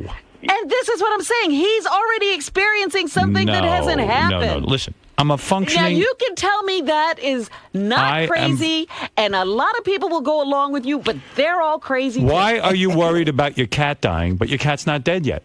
Why are you worrying I about it? wasn't worried about my Why are you cat worried about it? dying. Yes, you I are. was worried about Why are him you worrying suffering. about it? Oh, come on. And wondering He's what not- to how do you do know about he's it, and suffering? having to make the decision to put him to sleep.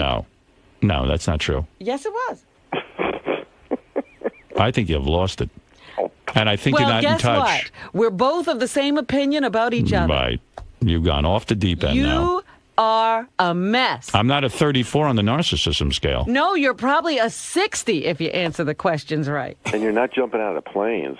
That's right. That's insane. Oh, no, he's not jumping off the chair. He won't go out. Oh my God. So if Can't you even get him to dinner. decide, so if you decide to put your cat to sleep in a month, would you be sad? What? If you decide to put your cat to sleep in a month, will you be sad? If you tell me now in a month I have to put my cat That's to right. sleep, Will you- that's different than being able Why to be talk sad to now? Beth on the phone. But why be sad now? The cat's here.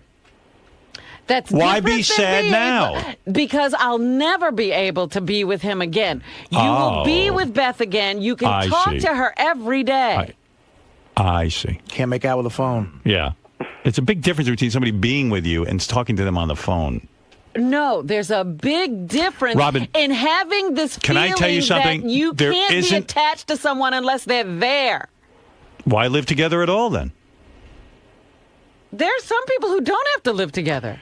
There isn't a person listening to this conversation right now saying, Look, what just happened because to Robin? everybody's Do you understand? nuts doesn't make so it you're right. the normal one. Just because Do you everybody's see the nuts narcissism in that? doesn't make it right. Everyone and else- number two, everyone else is normal abnormal and has you're normal. nothing to do with right. No, you're putting on an act. I don't even believe what you're saying. And I'm just telling you who I am. You don't want to know me. Mm-hmm.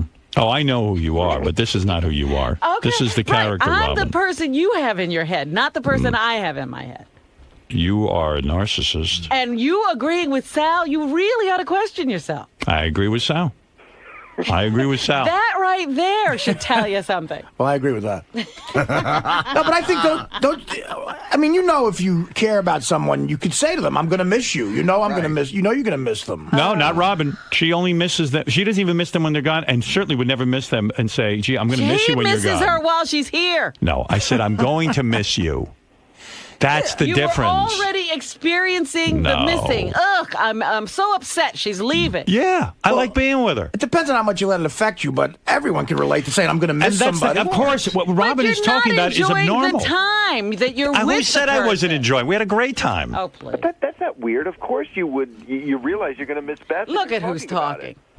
Listen, you're the only Bond. one. Robin, you're the only one who even I don't care if I'm the enunciates only one. this. I'm simply telling you who I am. Why do I have to be like everybody else no, for you? But listen, you've got a problem. You need to go back in therapy. I have a problem. This is tremendous narcissism. It really is. And you know what? I understand why you built up these so defenses. Funny. You're so I know funny. it works There's for no you. defense here. Yep. You're very, very defensive. Right now, you're being very defensive. I'm trying to help you, and you're not allowing me in. Fred, what do you make of what Robin's Don't saying? even start with Fred. Fred will tell you the truth. Fred's a committed, What successful. difference does it make? What difference does Robin- it make? What the opinion is? I want you to understand that this sounds abnormal. I think Robin believes what she says, and I think her It's sad. standpoint. I find it a little sad. I do. Yeah, me too. Because I think I'm only it's saying a 'cause I'm sad form for you. of protection. It's like you don't Right. allow yourself to get She's very that well protected. close to people, and I understand The that. I've suit been of that way armor. myself sometimes. She's more covered than Lady Gaga. Do you think? But I understand why she has that opinion. We've all I do been understand burned it. by the Right. flame of love. Robin, I understand. And by the way, Sal, You're all and that, codependent. That's what your problems are. But and I'll ignore that insult. But in that clip with Sal, They're insulting me, but you're going to ignore my Sal was insult being to a you. kiss ass in that clip. In that clip right there, A where he was kiss-ass where? attacking Robin, he was being a total kiss ass. To who? To you. Oh, really? Oh, Yeah, I absolutely. didn't. Robin and I really didn't have much of a discussion. He had to put Robin down. No, he's saying. No, Sal does that. Sal does that. It's a on my wild. feelings. It's a wild statement when somebody says, "I certainly don't want to be in love with someone if that means I have to miss them." I didn't say that either. I said I wouldn't fall in love with someone so that I could miss them and make them uncomfortable about living their lives. How can you control? How can you control missing someone? But that's part Why of the would you equation. want to control that? I mean, the definition of I think love. it's. You know what? I think First Beth of all, loves the fact that I just because miss her. somebody leaves doesn't mean they're ripped out of my heart. Listen, darling. but those are your words. That's not what's going on That's not here. what's going on. Beth likes the fact that I miss her. Good for her and good for you. And so I would didn't you- say and you that. would enjoy that But, too. no, I would not feel good about you feeling bad. That's not a bad feeling. Missing someone. It's being human. That's part of love. That's Hate to that's say it. called being a human being. For you, Fred. For anybody. And, if you go to a again, definition in the dictionary, love is it part of says an you have affection to and an miss- attraction. My life you isn't have to falling. miss them? My life isn't It falling happens. apart, Robin. It's just I miss Yes, her. it That's it. No, it's not. You're a I'm mess. functioning very well. I'm having a You're- great time. You didn't know if you could. I had a great day yesterday. Sure you did. You were miserable. I had.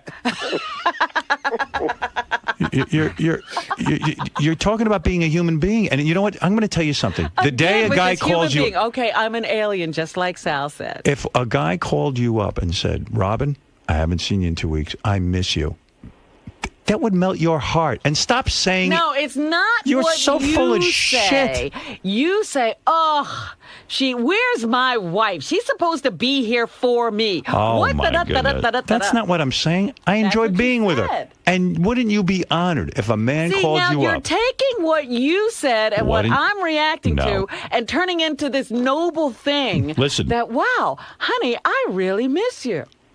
I love you, and I'm sad for you. Please. That's all I'm going to Yeah, say. do you miss me when you don't see me? Do you think Not right now, I don't. Robin, Right now, I need to get away from you. You can't miss me. Oh, you that's can not see true. me. I miss you right and now. You've never missed me. I do miss you, and you know I miss never you. called and said, "Robin, I miss you." Listen, when we didn't- yes, she did. When we were in Washington and we were broken up as a team. we were apart for And a did you long miss time. me? I missed you. I missed you every day. All right, But so- I never said anything. And you're in love with me. Do you think Robin could ever be married? No. Yeah, right. I wouldn't Oh, say that. listen to you, Ralph. Could you? No. No. No, but you don't realize that. Now you're thinking about being I'm looking to learn something. You want You're to know not. something, Ralph? Robin could be married. I'm going to take that back. I'll tell you why. I agree with you, Because Howard. Robin off the air is a mush. A mush. She loves romance. She loves to be with her partner. I've seen her in action. And the day that she meets the right I guy. certainly would enjoy another human being. Yes, she Sure. would. I would And- enjoy it. And Robin needs a man who is going to miss her when he's not with her and really enjoy her and be with her. She's a lovely woman. If she found that perfect match, she would miss him as Oh, much yes. as you miss Pat. Believe Well, me. I'm certainly willing to find out. Yes. She wants to explore this side of herself. She's on guard. I'm just telling you what I know. You need eHarmony. I know You what need I know about Facebook. you, and I know the real you. All right, Howard. Do you And know you're what? a There mush, are times that and I you're a know you better romantic. than you know No. yourself. And I agree. And then maybe the same is occurring here. You're but a I romantic. don't know what you're talking about. You're a romantic, and you love, romance, of course. Yes, you do. And you would melt. She would go gaga. If a man, Lady Gaga. You'd be like Lady Gaga. If a guy said to you, You'd have a bird's nest on. if a guy, You miss me? I'd be Robin- wearing a mask. I'd be Robin, wearing a beehive. Robin, I had to go to Vegas or go to, I don't know, pick a place, Atlantic City for 2 months. Atlantic City. I I think don't know, I wherever could they get get there. Cincinnati. and whatever it is, you had to work or whatever, and you were separate, or he had to go to the Middle East. I don't know. You're with some Arab. I don't know what you're with. Hello, Osama. I can't take it. I miss you lots. Right, and you go, Ramadan. Around about this guy? There's some guy in Florida or something she's flying around. what is this? Like, is there some guy in Florida or something? I don't know what Ralph is talking about. Yeah, Is that true, I think so. I think there's something. Robin? There was I a don't rumor. know what Ralph is talking about. I'm I don't not know of flying this. around to Florida. You are seeing a guy in Florida. No, I'm not. Well, what if this guy called you up and said, you know what, Robin? I miss you. This imaginary guy? Oh, say, I don't know. Who knows? Ralph seems to know I something. think over the summer there was. So you were in Florida a lot.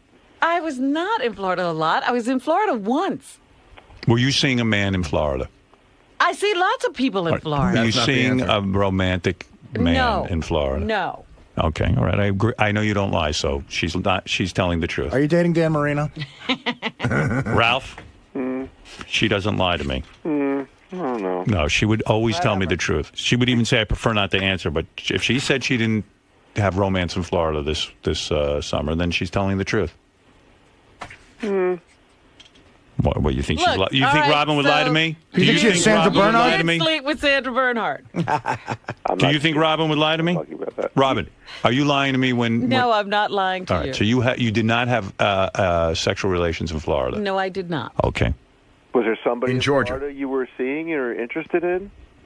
I go to Florida because I like the state.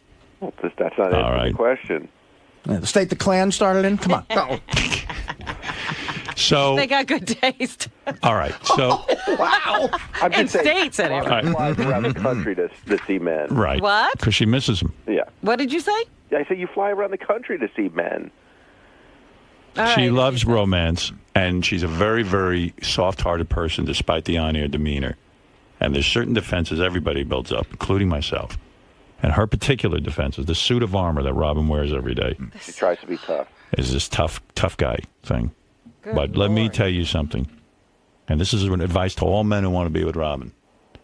You shower this woman with the kind of attention I'm talking about, where you say, Robin, I love you. I miss you. Yeah. She will melt like and be yours forever. See, I can relate. I'm with a lot of women who actually need a shower. When you were seeing Well, Jim, they're on drugs, these when girls. you were seeing Jim and you were in the middle of that hot and heavy, you didn't miss him when he went on the road and No. no. That's what he did. Did you miss him? No. Okay. Strange. All right. Poor Jim. I'm crestfallen. This is why I failed. All right. Thank you, Ralph. All right. Mr. Smooth, you have the last word on this. I must take a break. I It's don't been want to hear from Mr. Smooth. You do not? He's Mr. Who Smooth, is Robin. Mr. I don't even know what Mr. Smooth is going to say. I don't know what he's talking about. Robin doesn't want to hear from you. Why are you wasting your time with Robin? What? She doesn't know what. Why are you wasting your time with Robin? She doesn't know what it feels like to be in love.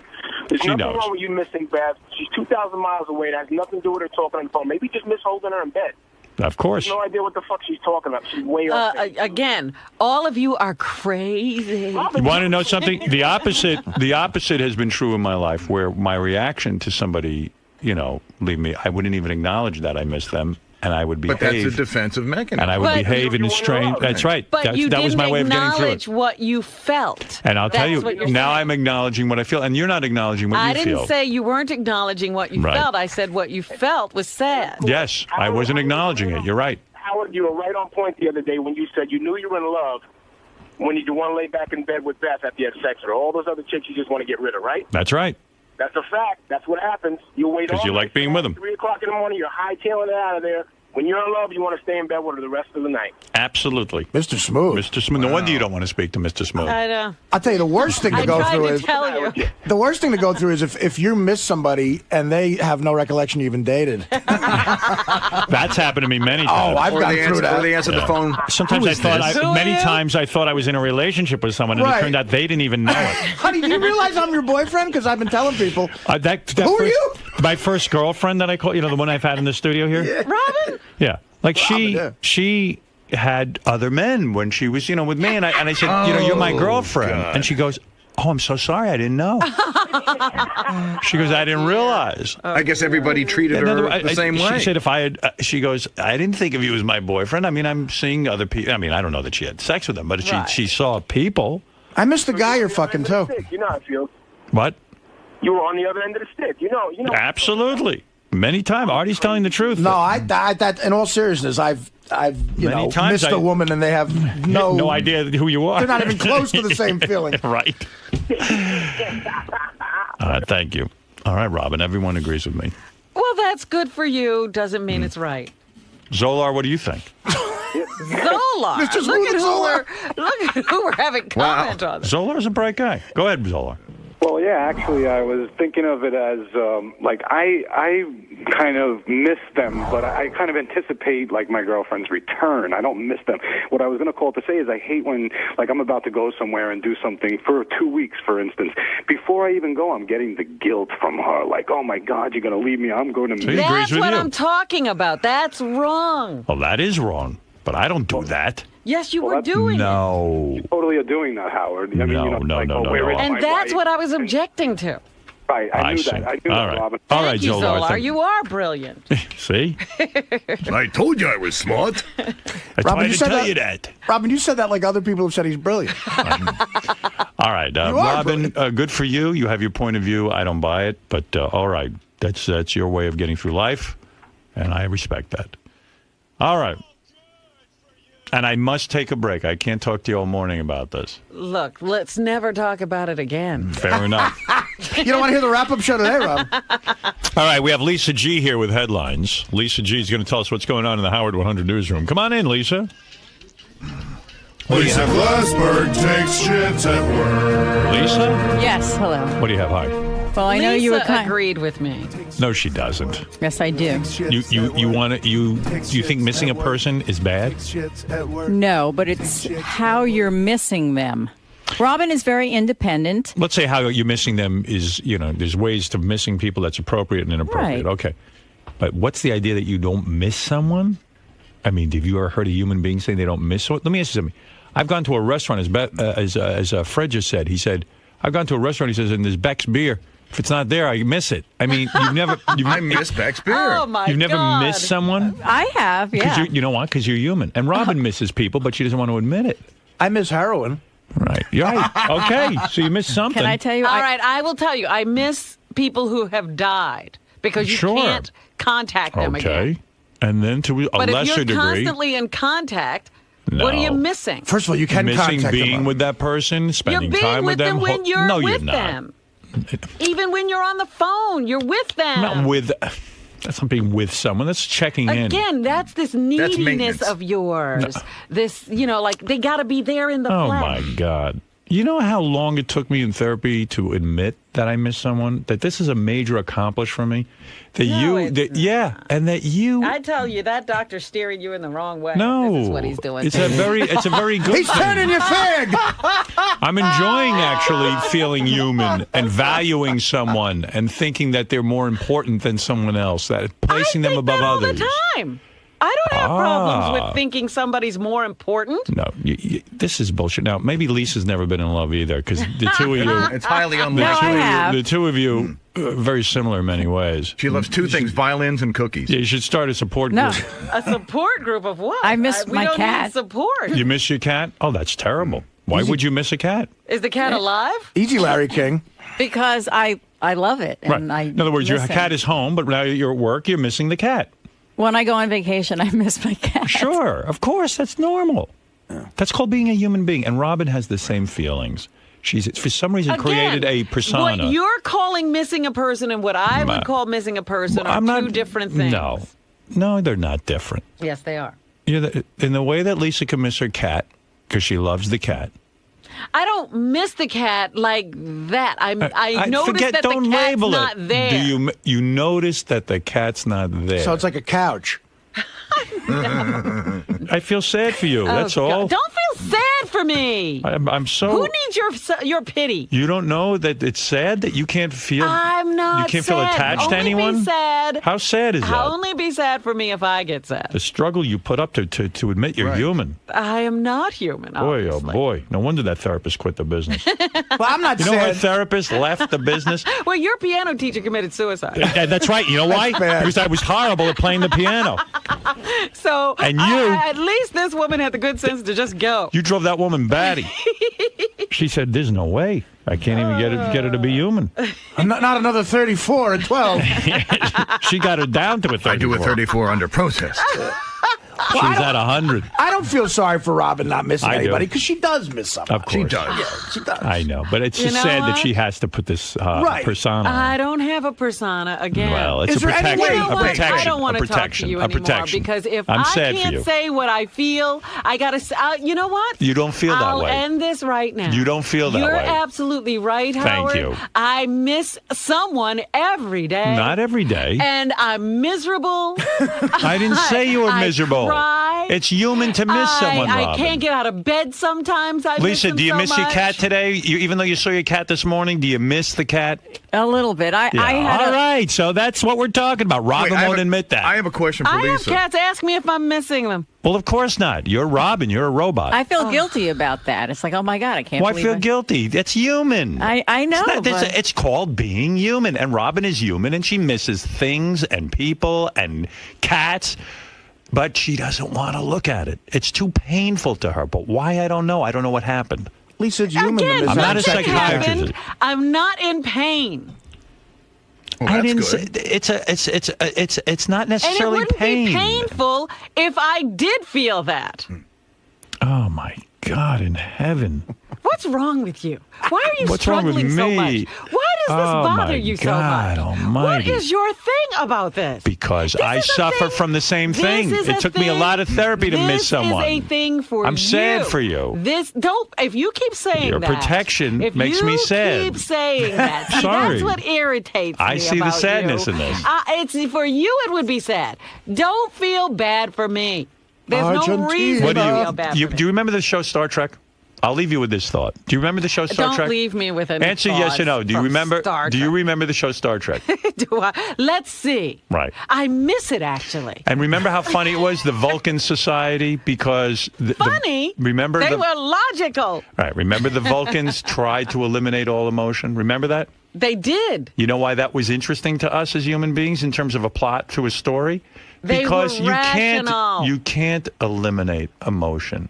And you're trying, and I understand. I have not eliminated emotion. All right. I have Okay. emotions. I just don't have your emotions. You're not 100% Vulcan. Not yet, Robin. There's still some humanity in there. You weren't raised on Vulcan. Stop it. Revel in the fact that you're chic at every age. I just agreed with you. Why are we still having this conversation? Right. No, you didn't agree with me. I'm devastated. I miss everything. Good. Well, then you're sick because you shouldn't miss everything. I miss it all. Sal, look when you started, man. Everyone turned on Robin. I didn't start anything. Robin started it. I mean, that's her. I just brought it to the forefront. I was the one who had the balls to say it because everybody here is a bunch of ass kissers. You know, they all walk on eggshells. A bunch of wusses. No, what do you really feel? That she can't find love? Look, She can find anything she wants. You know what I mean? She can find planes to jump out of. She can find race cars. She can find all that stuff. I'm not saying that she can find love. I'm saying that she prefers not to find love. Why? She doesn't have to. She doesn't have to. Look at all the women in life, a good majority of women. What do they have? They have somebody that will provide them shelter, security, money. Robin has the ability to do that all on her own. She's completely self-sufficient. She doesn't need all that shit. So, you know, if you really think about it, what's love? The only thing you really love are your children. You don't really love somebody you're with. I mean, you do in the beginning, but afterwards, it's like a Jekyll and Hyde syndrome. You don't love somebody anymore. You're stuck with somebody. It's like having a roommate you can't get rid of. So no real love. So Robin has the ability to buy love. You know, she can get love whenever she wants because she's in that position. Now, if Robin was a cashier, let's say at the dollar store in Hoboken, I can almost bet that she would find love. Do you know what I mean? Yeah. Ask some Spanish broad who's working at the Sizzler washing dishes. She looking for love? You bet your sweet ass she's looking for love. You know, but the definition of love to some people are different than others. So, Lisa, being the only other female on the staff, what do you think about this whole conversation about love and missing people? I think they're really ganging up on Robin, and she is who she is. If that's the way she feels, then that's who she is. You can't make someone something they're not. So that's, I feel for her when everyone gangs up on her and goes, oh, you're not human, you're a Vulcan, whatever. So she's been in love before, and no one can tell another person how to love someone. You have to do what's right for you. But do you agree with Howard and Fred and Artie about, missing someone? Well, I know I don't know if that means that you love or don't love someone if you do or don't miss a person, but I know with me, I'm very independent, so do I miss someone? Yeah, I would, but I wouldn't let it, ruin my day or my week. It's just like a little something you keep in your back pocket. I miss them. I wish I could see them, and that's it. I think maybe Robin was taking it to mean that, to the extreme, that if you miss someone, she's listening to Howard and going, oh my God, my whole week's ruined. I just think she's very independent, and she's okay by herself, and she's great with someone too. I think that's the best of both worlds, not to lose who you are. Do I miss things? Yes, I do. Like I was telling Howard, I miss my cat, and I always feel so silly because when I first adopted my cat, I went, okay, I have a cat, here's some food, see you later. And I ended up really missing him, and I felt so weird about it, but now I really enjoy the fact that I care for something and I love him and I miss him.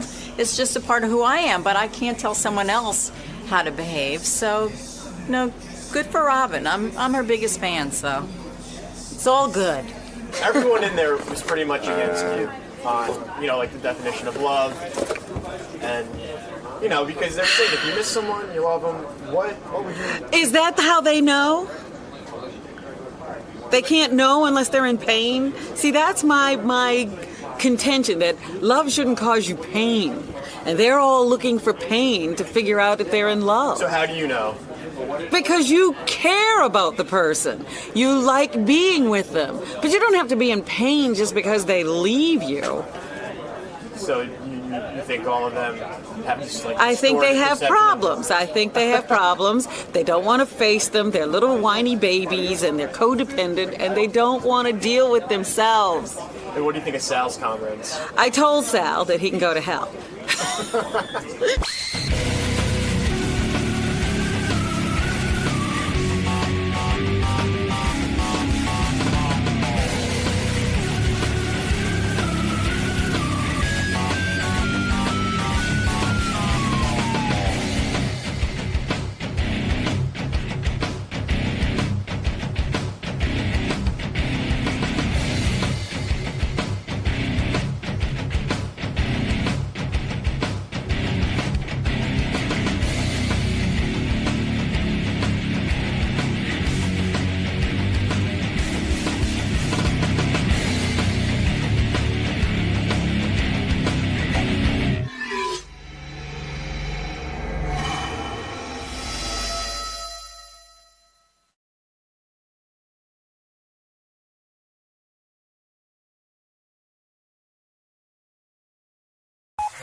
This is the best of the wrap-up show. A recap and behind-the-scenes look with John High and Gary Dell'Abate.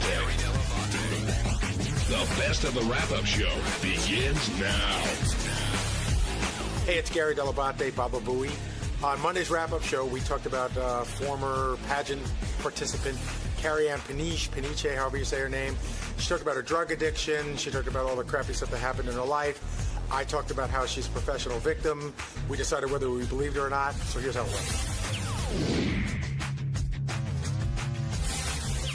Gary, you were pretty harsh on Carrie Ann. You thought that she wasn't exactly being truthful today. Yeah, I was going to go in there and give it to her more, but I don't want to beat up on her. But I sort of said it pretty much about the.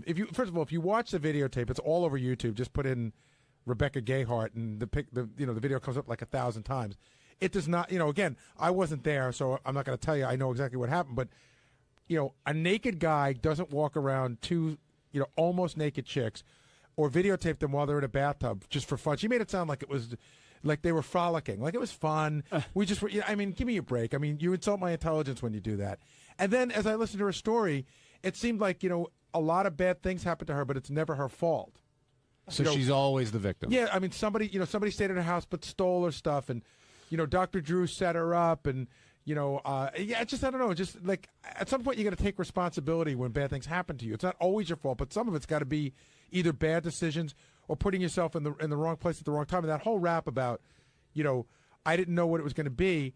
Well, so I don't know. Will, she said she's done all three of his shows, right? She's done Sex Rehab, Celebrity Rehab, and Sober House. At Sober House.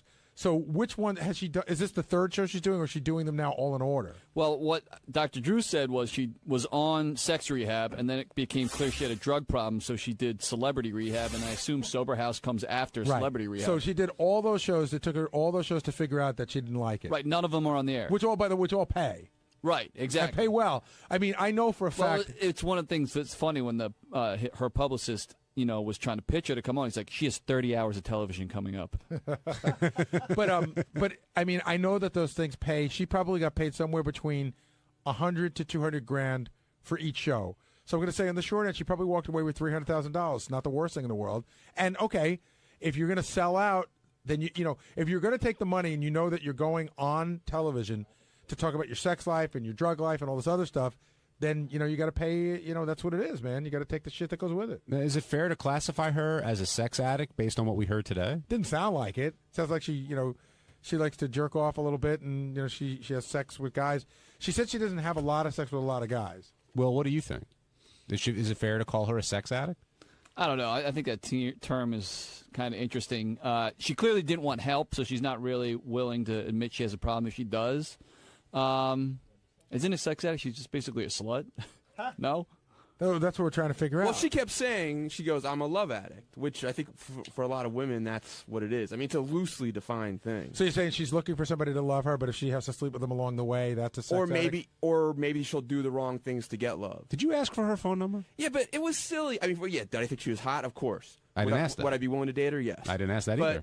But Doug just said, "Hey, we go ask her for her number." So I was like, And you didn't go, "Oh no, that's stupid and embarrassing." No, I mean that was an opportunity to do that for using it as excuses. Right. Doug just told me to ask for a number. So don't brush it off like, "Oh, I did it because Doug told me to do it." I'm a sex addict. Doug told you to do it, but it was I was looking for love. It was a great way for you to do what you would have wanted. Absolutely, I wish Doug would do that every day. And she told her her cell phone wasn't working. Yes, which is great because it worked before and right after. And also, that is strange. I don't know. But, and you know what's funny? Like I was really nervous. So I wrote down my number, and my hand I was like shaking like so bad. Really? She's like, "Is your hand shaking?" I was like, "Yeah." Like I told her I just got in a fight and both my hands were broken. What? I was trying to seem tough. Like I needed a reason for why my hands were shaking. So why were you trying to say? She said she's really into ugly guys who don't have a lot of muscles. Yeah, yeah. So what's the question? I don't understand. Why would you try and seem tough at that point? I realized that. I guess I should have said I got beat up. I guess I should have said. Now, when a girl like that says, and this is to all you guys, she's really into ugly guys who don't have a lot of muscles. Are you thinking she's? I'm like, she is in the perfect office right now. Well, I've been preparing for this for a lifetime. Yeah. But is she on the level there, or I don't know? I wouldn't say. Yeah, but ugly guys. Qualifies. Yeah, it might mean like that guy Eric, who's with Rebecca Gayheart. That might be an ugly guy without a lot of muscle to her. He and Rebecca and her are in the bathtub, as she described, but she says that nothing happened. They were just frolicking. He's laying on the bed. He's naked. And thank God, if you watch it, they've blurred out his penis, so I don't have to look at that. And she's laying on the bed naked except for panties, which she usually doesn't wear, but wore for the dress-ups that they were doing for him that they had a videotape while they were high out of their minds. All right, wasn't that, other than the high on their and out of their minds part, that sounded awfully similar to Howard's bathtub story about everyone being around. Sounds like they got the exact script. Right? I mean, very close, no? Yeah. So is it Howard and Carrie Ann, like the only two who have been in that situation where nothing has happened?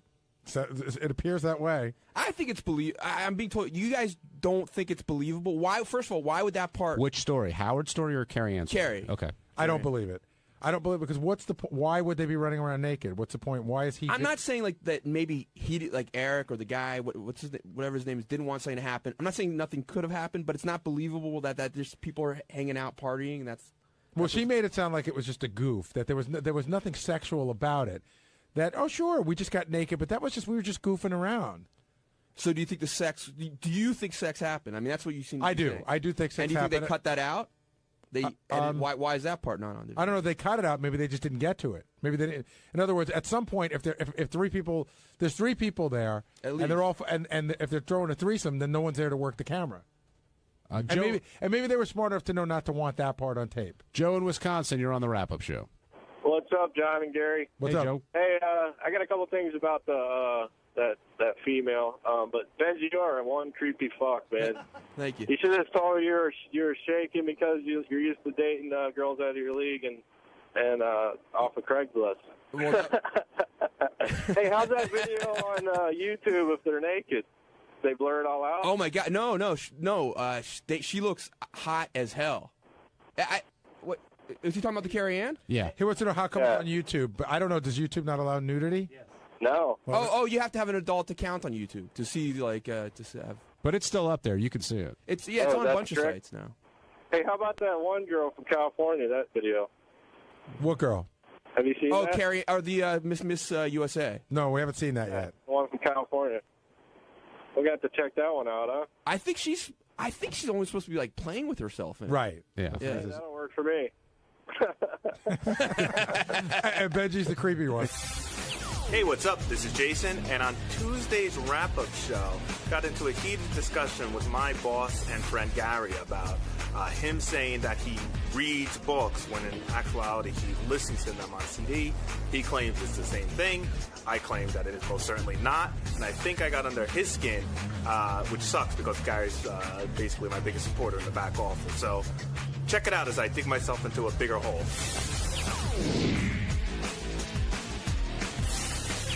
I want to start off with something that happened at the end of the show, Gary. You go in there to talk about how you read the Michael Orr book, and immediately I guess Howard thought you were being defensive about reading, and this spills over into this whole argument. What's going on? Well, no, on the air it was fine. When I get back to the office, Jason says, listen, Jason gets these balls now. I'm not sure from where. I goof on him that he's taking too many pills, but he goes, "Listen, you got to stop saying that you read a book. You start to sound like an idiot." And I go, "Who the fuck are you?" I go, "Says you." I goes, "I'm telling you, this is how it is." And I was like, "Wow, I give him credit. He has an opinion, and it's not an opinion; it becomes the law." This was an unsolicited opinion? Yeah. He just felt like telling you that you sound stupid saying you read something when you listen to it? Like I said to John, I guess if I walked in there and said, Howard, I listened to this book on audio, it's just awkward. Right. So when if Howard says, did you read it or listen to it? I'll say, I listened to it. And then it becomes that stupid argument again. But I don't know how else you would bring it up. I guess I could say I listened to it, but then that sounds stupid. I'm fine with someone saying they read a book and they listened. But it's not reading. Yeah, I know, but still, it's like the book. I mean, what are you going to do? How specific you want to get? I fucked a chick. Okay, she was a blow-up doll. You know what I mean? It doesn't matter. Well, Jason's argument was, okay, you walked down the block and I drove my car. We both got there. We both got the same way. And I go, that's a dumb argument. He goes, why? I go, it's just not the same. Well, the whole argument was stupid, but how passionate you two were getting about it is what made it great. Well, I wasn't nearly as passionate. He was just he was angry. Here comes the wrap-up killer, Jason Kaplan. Now. Running into the studio. Jason, why are you so passionate about Gary saying he's reading angry? something? The man is angry. Because I like Gary very much, and he does not sound bright when he goes on the air and says that he read something that he clearly didn't read, and then tries to justify it by saying it's the same thing. Right, that's when I got angry. When he explained to me how I'm not bright. It didn't sound bright. No, it really doesn't. He goes, you know what? When you say that, you don't sound bright. So what should he say? And I said, he should say, I would listen to an audio CD of a book. But I listened to a book if you want to shorten it up. That's not why Howard was saying it wasn't bright. Do you know that? I don't know what. I didn't hear what Howard said about him being. Howard didn't say anything about. No, Howard said stop bragging about how many books you. But when Gary said you sound stupid because you were all of a sudden just you were arguing back that you got more out of audiobooks than he does from reading comics. He goes, that wasn't the point. Robin brought up the audiobook. But then Howard said anyway. Excuse me for being here for 25 years and sensing something negative that I was getting the shit beat out of me. And pardon me if for one time they weren't fucking with me, I might have overreacted a smidge. When Gary explained a smidge that listening to an audiobook, that was let me just say this as a comedian. What Gary just said was very funny, but the choice of smidge brought it up about 30%. I'm going to go Coach Sal. Is there a K word he could use for that? There is nothing at all similar from reading a book and listening to an audio CD. That's not and what when you Gary explain, said. Yes, he did. He goes, I get the same thing out of it. First of all, the first words out of Gary's mouth every time he mentions a book he listened to is, I read this book. Now, reading is an act. Reading is a physical act defined in the dictionary. You have to read. Listening to something is not reading. I understand that I didn't read it, but no one reads the Howard Stern show every morning. So let me ask you a question. If I listen to the book and you read the book, yes, and we both take a test on it, who actually, we had this incident when I started talking to you one time about the Al Franken book, and you go, he never talked about that, and then it turned out that in the book, or in the CD, they left out chapters that were in the book. So number one, you're not getting the full book experience, and two, you know what? You can drive. Again, I've said this 1,000 times. You could drive someplace, and I could walk there. Now, when I walk there, I don't clearly you haven't walked anywhere. When I get fat joke. When I get there, I haven't driven there. I can't claim I drove there because I didn't. We're both at the same place. It depends on the person who's going to get more out of it. It depends on your brain. It's not about getting out of it. It's not like you listen to CDs, you're stupid. It's not that. It's you listen to CDs, so say you listen to CDs. Don't claim you read. I know, when someone calls you on it, you go, oh, it's the same thing. But do you think if I walked in there and I said, Howard, this movie you're talking about, I listened to the audio CD, don't you think that sounds awkward? It's honest. I got that, but it sounds awkward. But you don't read. Were you intentionally lying? I do read. I read a lot of books. I just didn't read that one. So, Jason, you're saying Gary's lying when he said he read a book? Yes. When he listened to a book and he says he reads it, he's not being truthful. Were you intentionally lying to improve your status among our audience? As soon as Howard said, did you read it or listen to it, I immediately said I listened to it. Let me punch up Gary's joke on Jason. It's clear you haven't walked a smidge. I mean, I don't get. I mean, listen. Maybe whatever. You know, it's been a bug up my ass a long time, but there's a lot of bugs up your ass. You don't read the books. I mean, you just don't, and you fight it every time someone brings it up. Usually, me. You don't read the books. You listen to them. No, I understand that. Okay. But I just still want to get make sure you're clear on it. But I still get the same thing out of it that you do. If you say so, go crazy. If an adopted kid listened to a book. That's where you lose me. Why can't he get the same thing out of it as you I do? didn't You're say- digesting the same information, just a different way. I did not say he couldn't get the same thing. I It's never clear said he's that. not digesting anything. No, but you're saying that I don't. No, I never said that. I said good for you. I mean, listen, some people are oralists or learners, and some people have to read to learn. How do you know I'm not dyslexic and you're just tormenting me? Yeah. Gary, I don't care if you can't read if you're illiterate. It doesn't matter. The point is when you listen to something and claim you've read it, it's not true. Would you make fun of Precious from that movie? Oh, totally. I mean, but she's illiterate, Precious. I'm sure. Listen, I guarantee Illiterate you would be she has the 11th thing I'd goof on her about. I'm sure Gary will have a lot of walking fat jokes for her. Jason, but, do you feel you've been more confrontational lately over the past couple of weeks? No, not necessarily. Well, then you got to grab a mirror. You got to grab a mirror, bro, because I've definitely been noticing it. The Lisa G attack was brutal. Well, it's well deserved. No, and you know you felt bad. I felt bad afterwards. But I came on too hard. Has there been any dose changes? No, there's only there's 20 milligrams as high as they go with Lexapro. I've been on the same 20 milligrams for 4 years now. You've been doubling up. I've not been doubling up because it does seem like you're more willing, especially on the wrap-up show, willing to be the voice that. And I will give Jason credit for this. Sometimes people feel a certain way about something and they don't want to come in here and be the troublemaker. And Jason's more than willing to be that guy who's speaking for a lot of people. And sometimes you're out on your own with some of your theories, but I think it's a combination of a bunch of things. I do sometimes sit here listening to the wrap-up show and get angry that, somebody isn't bringing up the other point of view. And nothing against you. I mean, sometimes I get angry. I got angry that people were letting Lisa blah, blah, blah on for as long as she was. Jason is becoming like a Ralph cover band. Like, if you want to see Ralph live. You mean Jason's he's like Tramps Like Us? Yeah, right. The other thing is, we all... Ralph cover band named Jason. He's like Crystal Ship. Very horrific. He's like Badlands. Are you influenced because the show might be coming to an end? Yeah, I see the light at the end of the tunnel. But is this you politicking for your own show when Howard's done? Gary, this is an argument that started in the back room. You brought it up on the wrap-up I didn't. show. John brought it up. Well, Did you see we started the show at 10:30? We're going to bring up a lot of shit. Jason's the name of the Ralph cover band that Jason is the lead singer of is Maybe You're Just a Dick.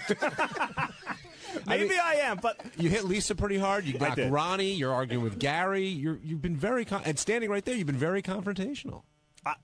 Okay, I mean, I guess so. Yeah, don't stop him. You're yelling don't make him feel bad about it. You're chastising your boss. Well, I think the part I didn't mind having the discussion with him. I think the part where he got me was he goes, "Stop doing it. You don't sound bright." Well, see, no, but I swear to God, see, now you hear it, and look, that's. But my that's fault. how you said it. But that's my fault for communicating poorly because you're hearing it like you're repeating it in the same condescending way that Artie does Bill Maher. I really meant the word "you sounded stupid" was about to come out of my mouth, so I changed it to brighter, and I was really, I swear to God, saying it because I really don't think you realized how I thought you sounded. If it became a lot condescending, I apologize. I know that explanation doesn't clear me in any way. But it didn't sound that way. I was not trying to be condescending. It was something like this. If I could do my best, it's like, you got to stop doing it. You don't sound bright. You don't sound bright. Yeah. You read a book. I apologize as both an employee and friend for having. On what part of the CD did you put the bookmark? But I mean, Gary, clear. But the bottom line is you don't read the books that you claim you read. Did you ask Gary what he did for a living? What? So you were trying to protect Gary by saying that he sounds dumb. It was a combination of being fed up and I thought. I'm sorry, Gary. I thought you sounded really dumb when you claimed that. Right. It's the same thing. It's not. It's just not. All right, on Wednesday's wrap-up show, everybody welcomed me back to the show. I was out for a few days. JD gave me my radio show back, which was a thrill. I don't know if it was a good thing or a bad thing, but everybody suggested we change it up a little bit. So I went into some little driving stories when I was actually a limo driver. So check it out. First of all, Ronnie, I think we've all expressed our condolences on your mom passing, but it's good to see you. It's good to see you back here at work. Were you surprised that JD gave you back your show? Yeah, really. Seriously. Where is he anyway? I saw he was in Why here. can't you guys be on together? Where he left? Oh, he left. Well, I had to make a real important phone call. I really couldn't get out of it. So how'd you expect him to react? I expected him pretty much to stay to be JD and say no show, even though he was nice enough to send a nice card and everything. I didn't think that would make a difference, but I guess it did. Now, he said you got to do things a little bit differently. He mentioned less Wayne Siegel, but do you? Yeah, I heard that part. What are you thinking? Are you going to do? What's your plan? I don't know. I was talking to Jim McClure about it. We're going to try and come up with some different angles. Hot chicks maybe that know about cars, and get them. Girls with guns. Yeah, who knows? Who knows? So you're sticking with the car motif. You're just going to switch it up a little bit. I mean, got to switch it around a little bit, maybe. I don't know. We'll see. Can I suggest a segment for the show? Go ahead. Because I'd imagine that like limo drivers, veteran limo drivers, and I would love to hear without using names, stories from the back of the limo, like some of the craziest shit that you guys. That sounds like it could work. Yeah, because I love those stories. Sometimes I hear you spin a few of those, and but I think it's great. But you should name. I have stories myself, actually. My friend used to drive. You don't want to hear my stories. Ronnie used to pimp out his limo at night for proms, and then my friend drove a couple of times, and he would return it to Ronnie just in time. And he told me some great stories about lots of sex going on, not with my friend. Oh, the prom kids? He said the prom kids, forget he about goes, prom kids apparently don't know to put up the divider. They don't care. They don't care. They don't care. They just don't. They don't care, really. Can you give us a quick story off the top of your head? Let's see. I know a guy who drove a limo once who shit in a box. He's dead now.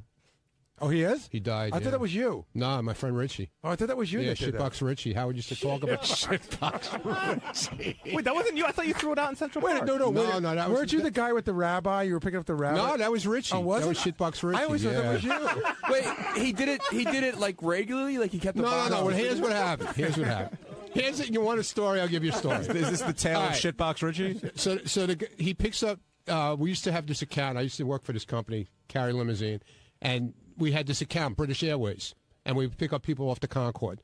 So we would just stand by at the Concorde, and as they came off, if they wanted a free ride to anywhere in the 5 boroughs, they would get a free ride, and British Air would subsidize it.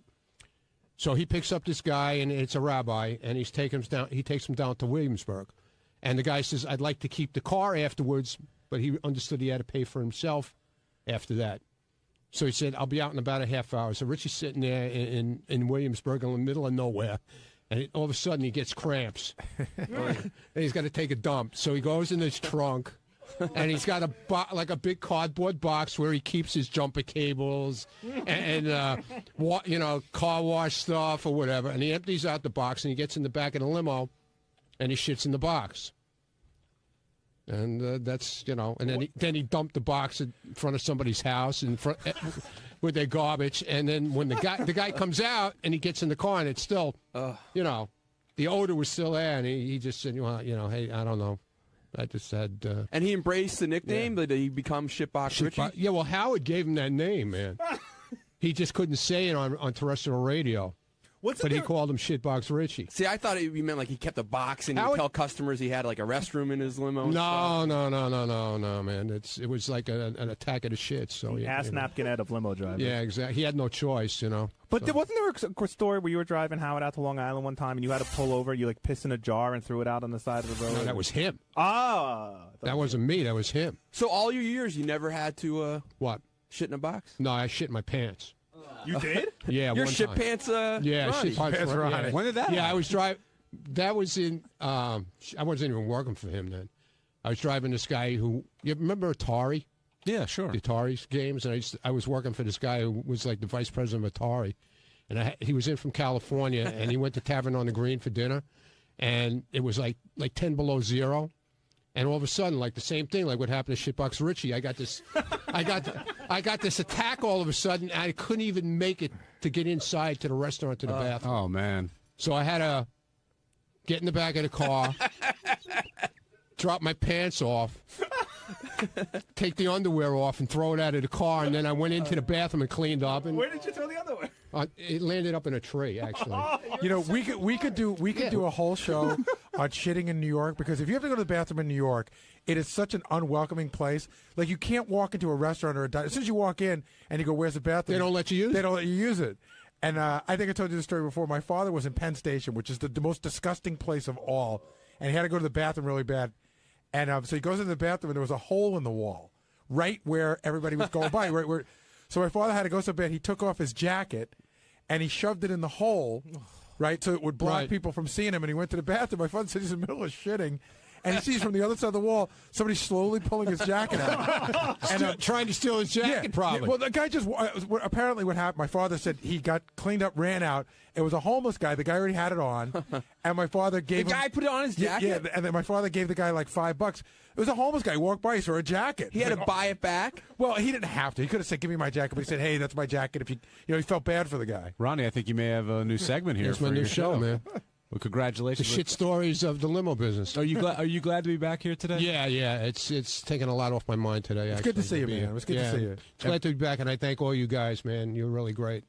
Everybody I appreciate it. Everybody treating you okay? Yeah, definitely. So were you For today, anyway. So were you super excited when Doug Hurwitz showed up? Yeah, Doug Hurwitz. Yeah, well, hey. What can I say? No, I'm sure Ronnie appreciates. No, I did. I appreciate everybody right? coming, really. But it's Doug Hurwitz. What can I? Howard, the guy everybody I don't know. It looks like they try to ignore. I don't know. Who was he hanging with? Did you notice? He was trying to hang with me.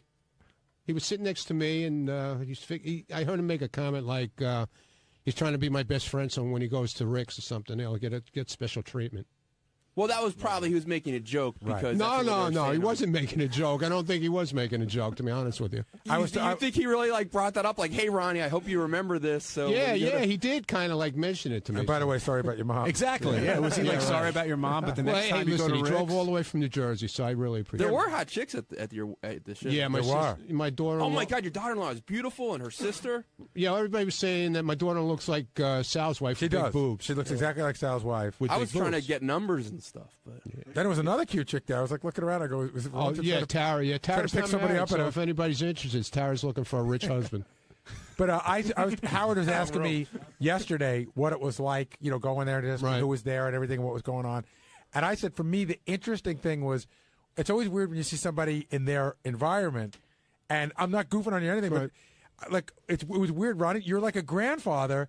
And seeing Ronnie's grandkids running around, it's just a different side of you. Yeah, I know. On Thursday's wrap-up show, Sal stopped by. He said that after he made the comments about Robin's diet being not the most normal thing, she came to his office and they had a little talk.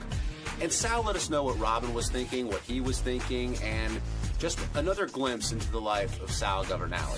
It was quite interesting. Check it out for yourself. Smoke the vapor cigarettes more than you smoked regular cigarettes. Without a doubt. And do you be totally honest, swear on the life of your kids, in the last 6 months, have you smoked regular cigarettes at any point? Yes. When my battery dies out and I'm at a bar. First of all, it's the funniest thing because you walk into Sal's office, he pulls the filter off these things and he puts it in a charger, like a phone charger. Yeah. So when your battery dies out, you smoke regular cigarettes. In certain cases, yes. But again, I can't deny the fact that I do feel better, and it's no different than Nicorette gum. There's nicotine in Nicorette gum, and this is but Nicorette gum wasn't made to be chewed for the rest of your life. So you add nicotine to it? Is that how it works? I add nicotine to the cigarette. That's what those drops are? They're nicotine. And the drops have the skull and the crossbones on the side. Yeah, but there's a skull and crossbones on Clorox bleach, and you're still handling that. Well, you don't drink You're it. not drinking it or yeah, smoking but you're still making contact with your skin. It's still an irritant. Not the same it's how you handle it. How many drops do you put in? I put in 2 to 3 drops. How many are you supposed to put in? About two to three, but like 1 2 to to 3. 2 to 3 is supposed to last you about a half a day. I must put in 2 to 3 drops every 10 minutes. So dude, you're killing yourself. I don't think I am. Understand something. With regular cigarettes, you may be killing yourself with the smoke getting in your lungs, but you're still ingesting nicotine, even though you're not doing it the same way, which is still hazardous to your health. I don't know. We'll find out. If I start shitting blood, I'll be the first to tell you guys. So you have 3 young kids, and you seem to be treating this like a joke. There's a warning sign on the shit that it's not good for you. Well, because it's nicotine, and they don't not want the nicotine part of it. It's the other chemicals involved. You had another bottle. I was looking for it today. You had another bottle out at Rick's the other day that said this hasn't been tested by the FDA. That company. It's just crazy. The reason why I no longer have that bottle is because that company's out of business. So you going to change anything? Are you just going to keep doing it? I'm going to change my filters as soon as I leave this place. In the car, I try to tell you to stop. I know. You drive me crazy with that. But getting back to Robin, she, it's like the eclipse. It happens only once in a long while. Robin made another trip to my office today. Oh, really? What'd she say? She came in and she's like, how come every time this diet stuff comes up, I got to be caught in the fucking middle of it? She wasn't pleased. I'm like, Robin, I go, you're only hearing half the story. Lisa G, she comes in, she asks you about a diet. Then she asks you your opinion on Robin's diet. Then I say, well, I think Robin's diet's horseshit. I think it's a fad diet. This is what I said to Robin. Then she goes on the air, that Lisa G, and she concocts this whole thing. Sal's on a diet, and he thinks Robin's diet is horseshit. Now, she asked me what I thought of it. It's not like she thinks it's not like I'm in the hallways doing backflips saying Robin's diet's horseshit. Look at me. You know, I am the greatest nutritionist in the world, the healthiest guy. So the news has to take some responsibility for that. I don't necessarily believe in Robin's diet. But wait, the news, I think you call that horseshit, Sal. Yeah, I don't believe in that horseshit diet, but I didn't personally come forward and, you know, wave a red flag saying what Robin is doing is wrong. So you're saying it's the news's fault because they asked you the question? I'm saying the news is omitting some material things that should have been presented when they tell this story. Well, she quoted you directly. Yeah, she quoted me without entrap. It's slightly entrapment. How is it? Wait, hold on. How is it slightly entrapment? She asks me I'm dieting, I'm doing well. Then she asks me my opinion about Robin's diet. And I tell her that I think it's horseshit. But then she goes on the air and says, Sal's doing a diet and he thinks Robin's is horseshit. Well, it's not. She's putting it in a way, it's instigating. She's doing it in an instigating manner. She's trying to prod the fucking animal. So prod the gorilla, so to speak. What should she? For lack of a better, hold on, whatever. You know what I mean. Poke the stick to the gorilla, and that's or any other animal. Don't read it the way I'm saying it. But the point I'm trying to make is that it was a little instigating, and she omitted some material things that she should have said. I'm not out there saying Robin's diet's horseshit and mine's better. I'm saying this is what I'm doing, and I think Robin's diet is horseshit. So why do you think Robin came back to you? Because I think Robin is so caught up in this thing that in any way, shape, or form, any hint of her diet being horseshit, it personally bothers her because she really believes in what she's doing. Well, I thought she made a great point. She said, look at her. I mean, she's been on this thing for a very long time. She's lost a bunch of weight. She's kept it off. She looks great. She does. What gives you the right to say that it's horseshit? Because it's a fad. Listen, in the real life, you don't stick things up your ass. You don't blend these wacky green shakes. You don't run to the bathroom every 15 minutes and blow water out of your colon. These are just not normal human things. You know what a normal human thing is? Smoking an electronic cigarette? No, that's not either. Eating right and exercising. I don't agree with what Robin's doing, and you know what? She looks great, and I wish her nothing but the best health. But it's just not. These are fad diets, and if you were raised in this country, you would know by now that fad diets simply don't work. See, my guess is that she went to talk to you because you hurt her feelings and you almost went out. She wants to recruit me. She sees somebody who's a little weak, who's getting... I'm telling you what happened. She walked in there. She told me that she was upset that I brought her diet into it, and I explained to her how that happened. But as the conversation went on, it went into Bikram yoga. It went into what I need to do. It went into what I need to cut out. And I said, Robin, it's so funny. You say you're not in here to preach, but slowly you're reeling me in. You know, typical woman process. When you don't see it coming, they reel you in. And that's what she did. And she laughed. And I'm not cutting out pork, white pork. White pork is very good for you. And I'm not cutting out my seafood, and I'm not cutting out chicken, but I cut out red meat. But she says, oh, no, you wait and see. You're going to be cutting that out, too. So we'll see what happens. So you don't think she came to vent. You think she came because she knows you're trying to lose weight and you're a possible new candidate for the way she's done it? You think it was a recruiting trip? I think it was a combination of both. One, she was offended because she's so devout to this thing. You know, she's so dedicated to this fakakta diet. But secondly, she saw somebody who wants to do something better for themselves and better for their body, and she saw an opportunity to kind of get me involved in her, Jim, what's that guy? Jim Davis, the Kool-Aid drinker guy, in that, what do they call cult? Jim Jones. And the Jim Jones,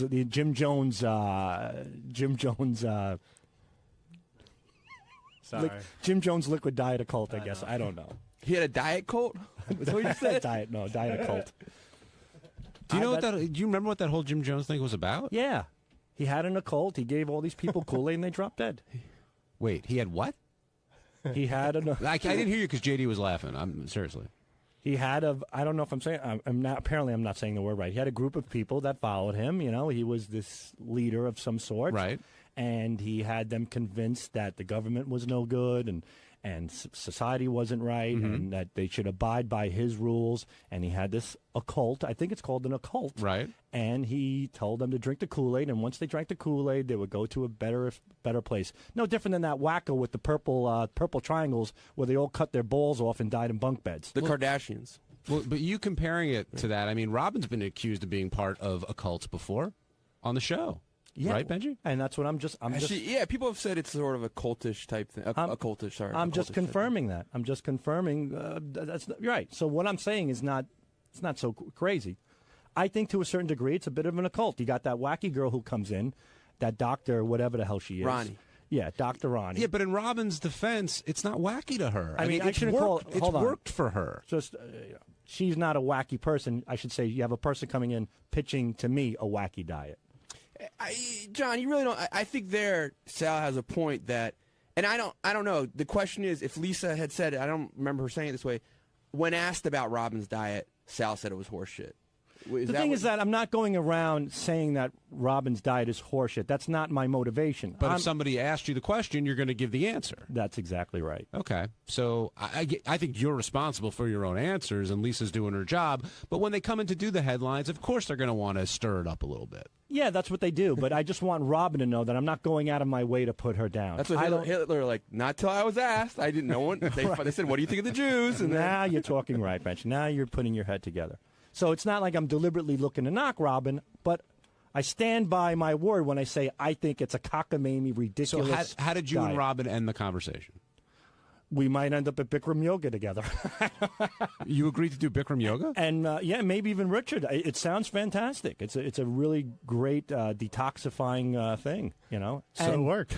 And it's 90 degrees in there. It's very hot, so you know you're going to see chicks in very skimpy outfits getting all wet. And when girls' bikinis and stuff get wet, you get to see the little nipple perforations and stuff like that and camel toes. So that's not horseshit, according to you. I guess the Bikram That's yoga is yoga. acceptable. Yoga's been around for years. Turn on your TV, you see people in tights bending over with their ankles up their ass. Yoga's that I might try yoga. I hate to exercise. So sitting around a little bit, stretching your legs and watching chicks bend over in front of you, who's better than you? And you lost 10 pounds so far? Good 10 for you. 10 pounds. How much have you lost? I know you had some health issues. I lost a little bit. I lost a little over 10, but I've had a couple bad weeks, and hopefully I'll get back on track. I hope so. Hey, I like you, but your ass is looking huge lately, man. Oh, thank you, Benji. Yeah. I appreciate that. But you should go on. You know what? If anybody out there is feeling lethargic or they have high cholesterol, just cut out white flour, cut out sugar, cut out red meat, and cut out dairy. Well, when you say sugar, what do you mean? Well, by that? I mean like So then what do you- candies. I mean candies and sweets. So and then what's cakes. left to eat? Well, you got shrimp, chicken, pork. You got vegetables. You got olive oil, whole wheat breads. And what was with I the, make whole wheat what pizza. was with the olive oil statement at the end when you were in there? It's the greatest thing in the world, olive oil. I'll put it on my fucking Cocoa Pebbles. I love the fact that you can. No, but olive oil is like the greatest thing for you. It really is. My question was more, what made you say, oh, by the way, Howard, I just want to tell you about olive oil? Because I think it's a big misconception. I think when people think of oil, they immediately think that it's nothing. It's fattening. But it's not. Olive oil is not fattening. Olive oil. You want things with mono and poly unsaturated fats, and that's what olive oil has. So look, if you want a diet and you're an Italian like me, get a piece of whole wheat Italian bread, put a little olive oil on, a little garlic powder, some fresh garlic, chop a little onion on it, put some sliced red plum tomatoes, and drizzle it with olive oil. Forget it. You won't think you're dieting. Is this some part of a olive oil occult or something? No, well, my dad's getting involved in the olive oil business, but no. That comes from Libya, his olive oil. I don't know what he's doing. I was Libyan olive oil. I was just going to pick up a call, but I can't let that go. He's got a Libyan olive oil business? I just picked up my dad from Sicily, and he now told me he's in the importing and exporting business. Okay. And he says he's got olive oil, very cheap at $1.50 a liter, which is unheard of. Coming from Libya? Yeah. So, well, I said, wow. Well, he just came back from Sicily, so I thought it was from Sicily. And I said, Dad, that's amazing. I go, $1.50 a liter from Sicily? He goes, no, it's not from Sicily. It's from Libya. I go, Libyan olive oil? I've never heard of that in my life. Because trust me, it's good. These people know what they're doing. And then my mother goes, but wait a minute, isn't that Libyan olive oil cut with another oil? And he goes, shut up when you don't know what you're talking about.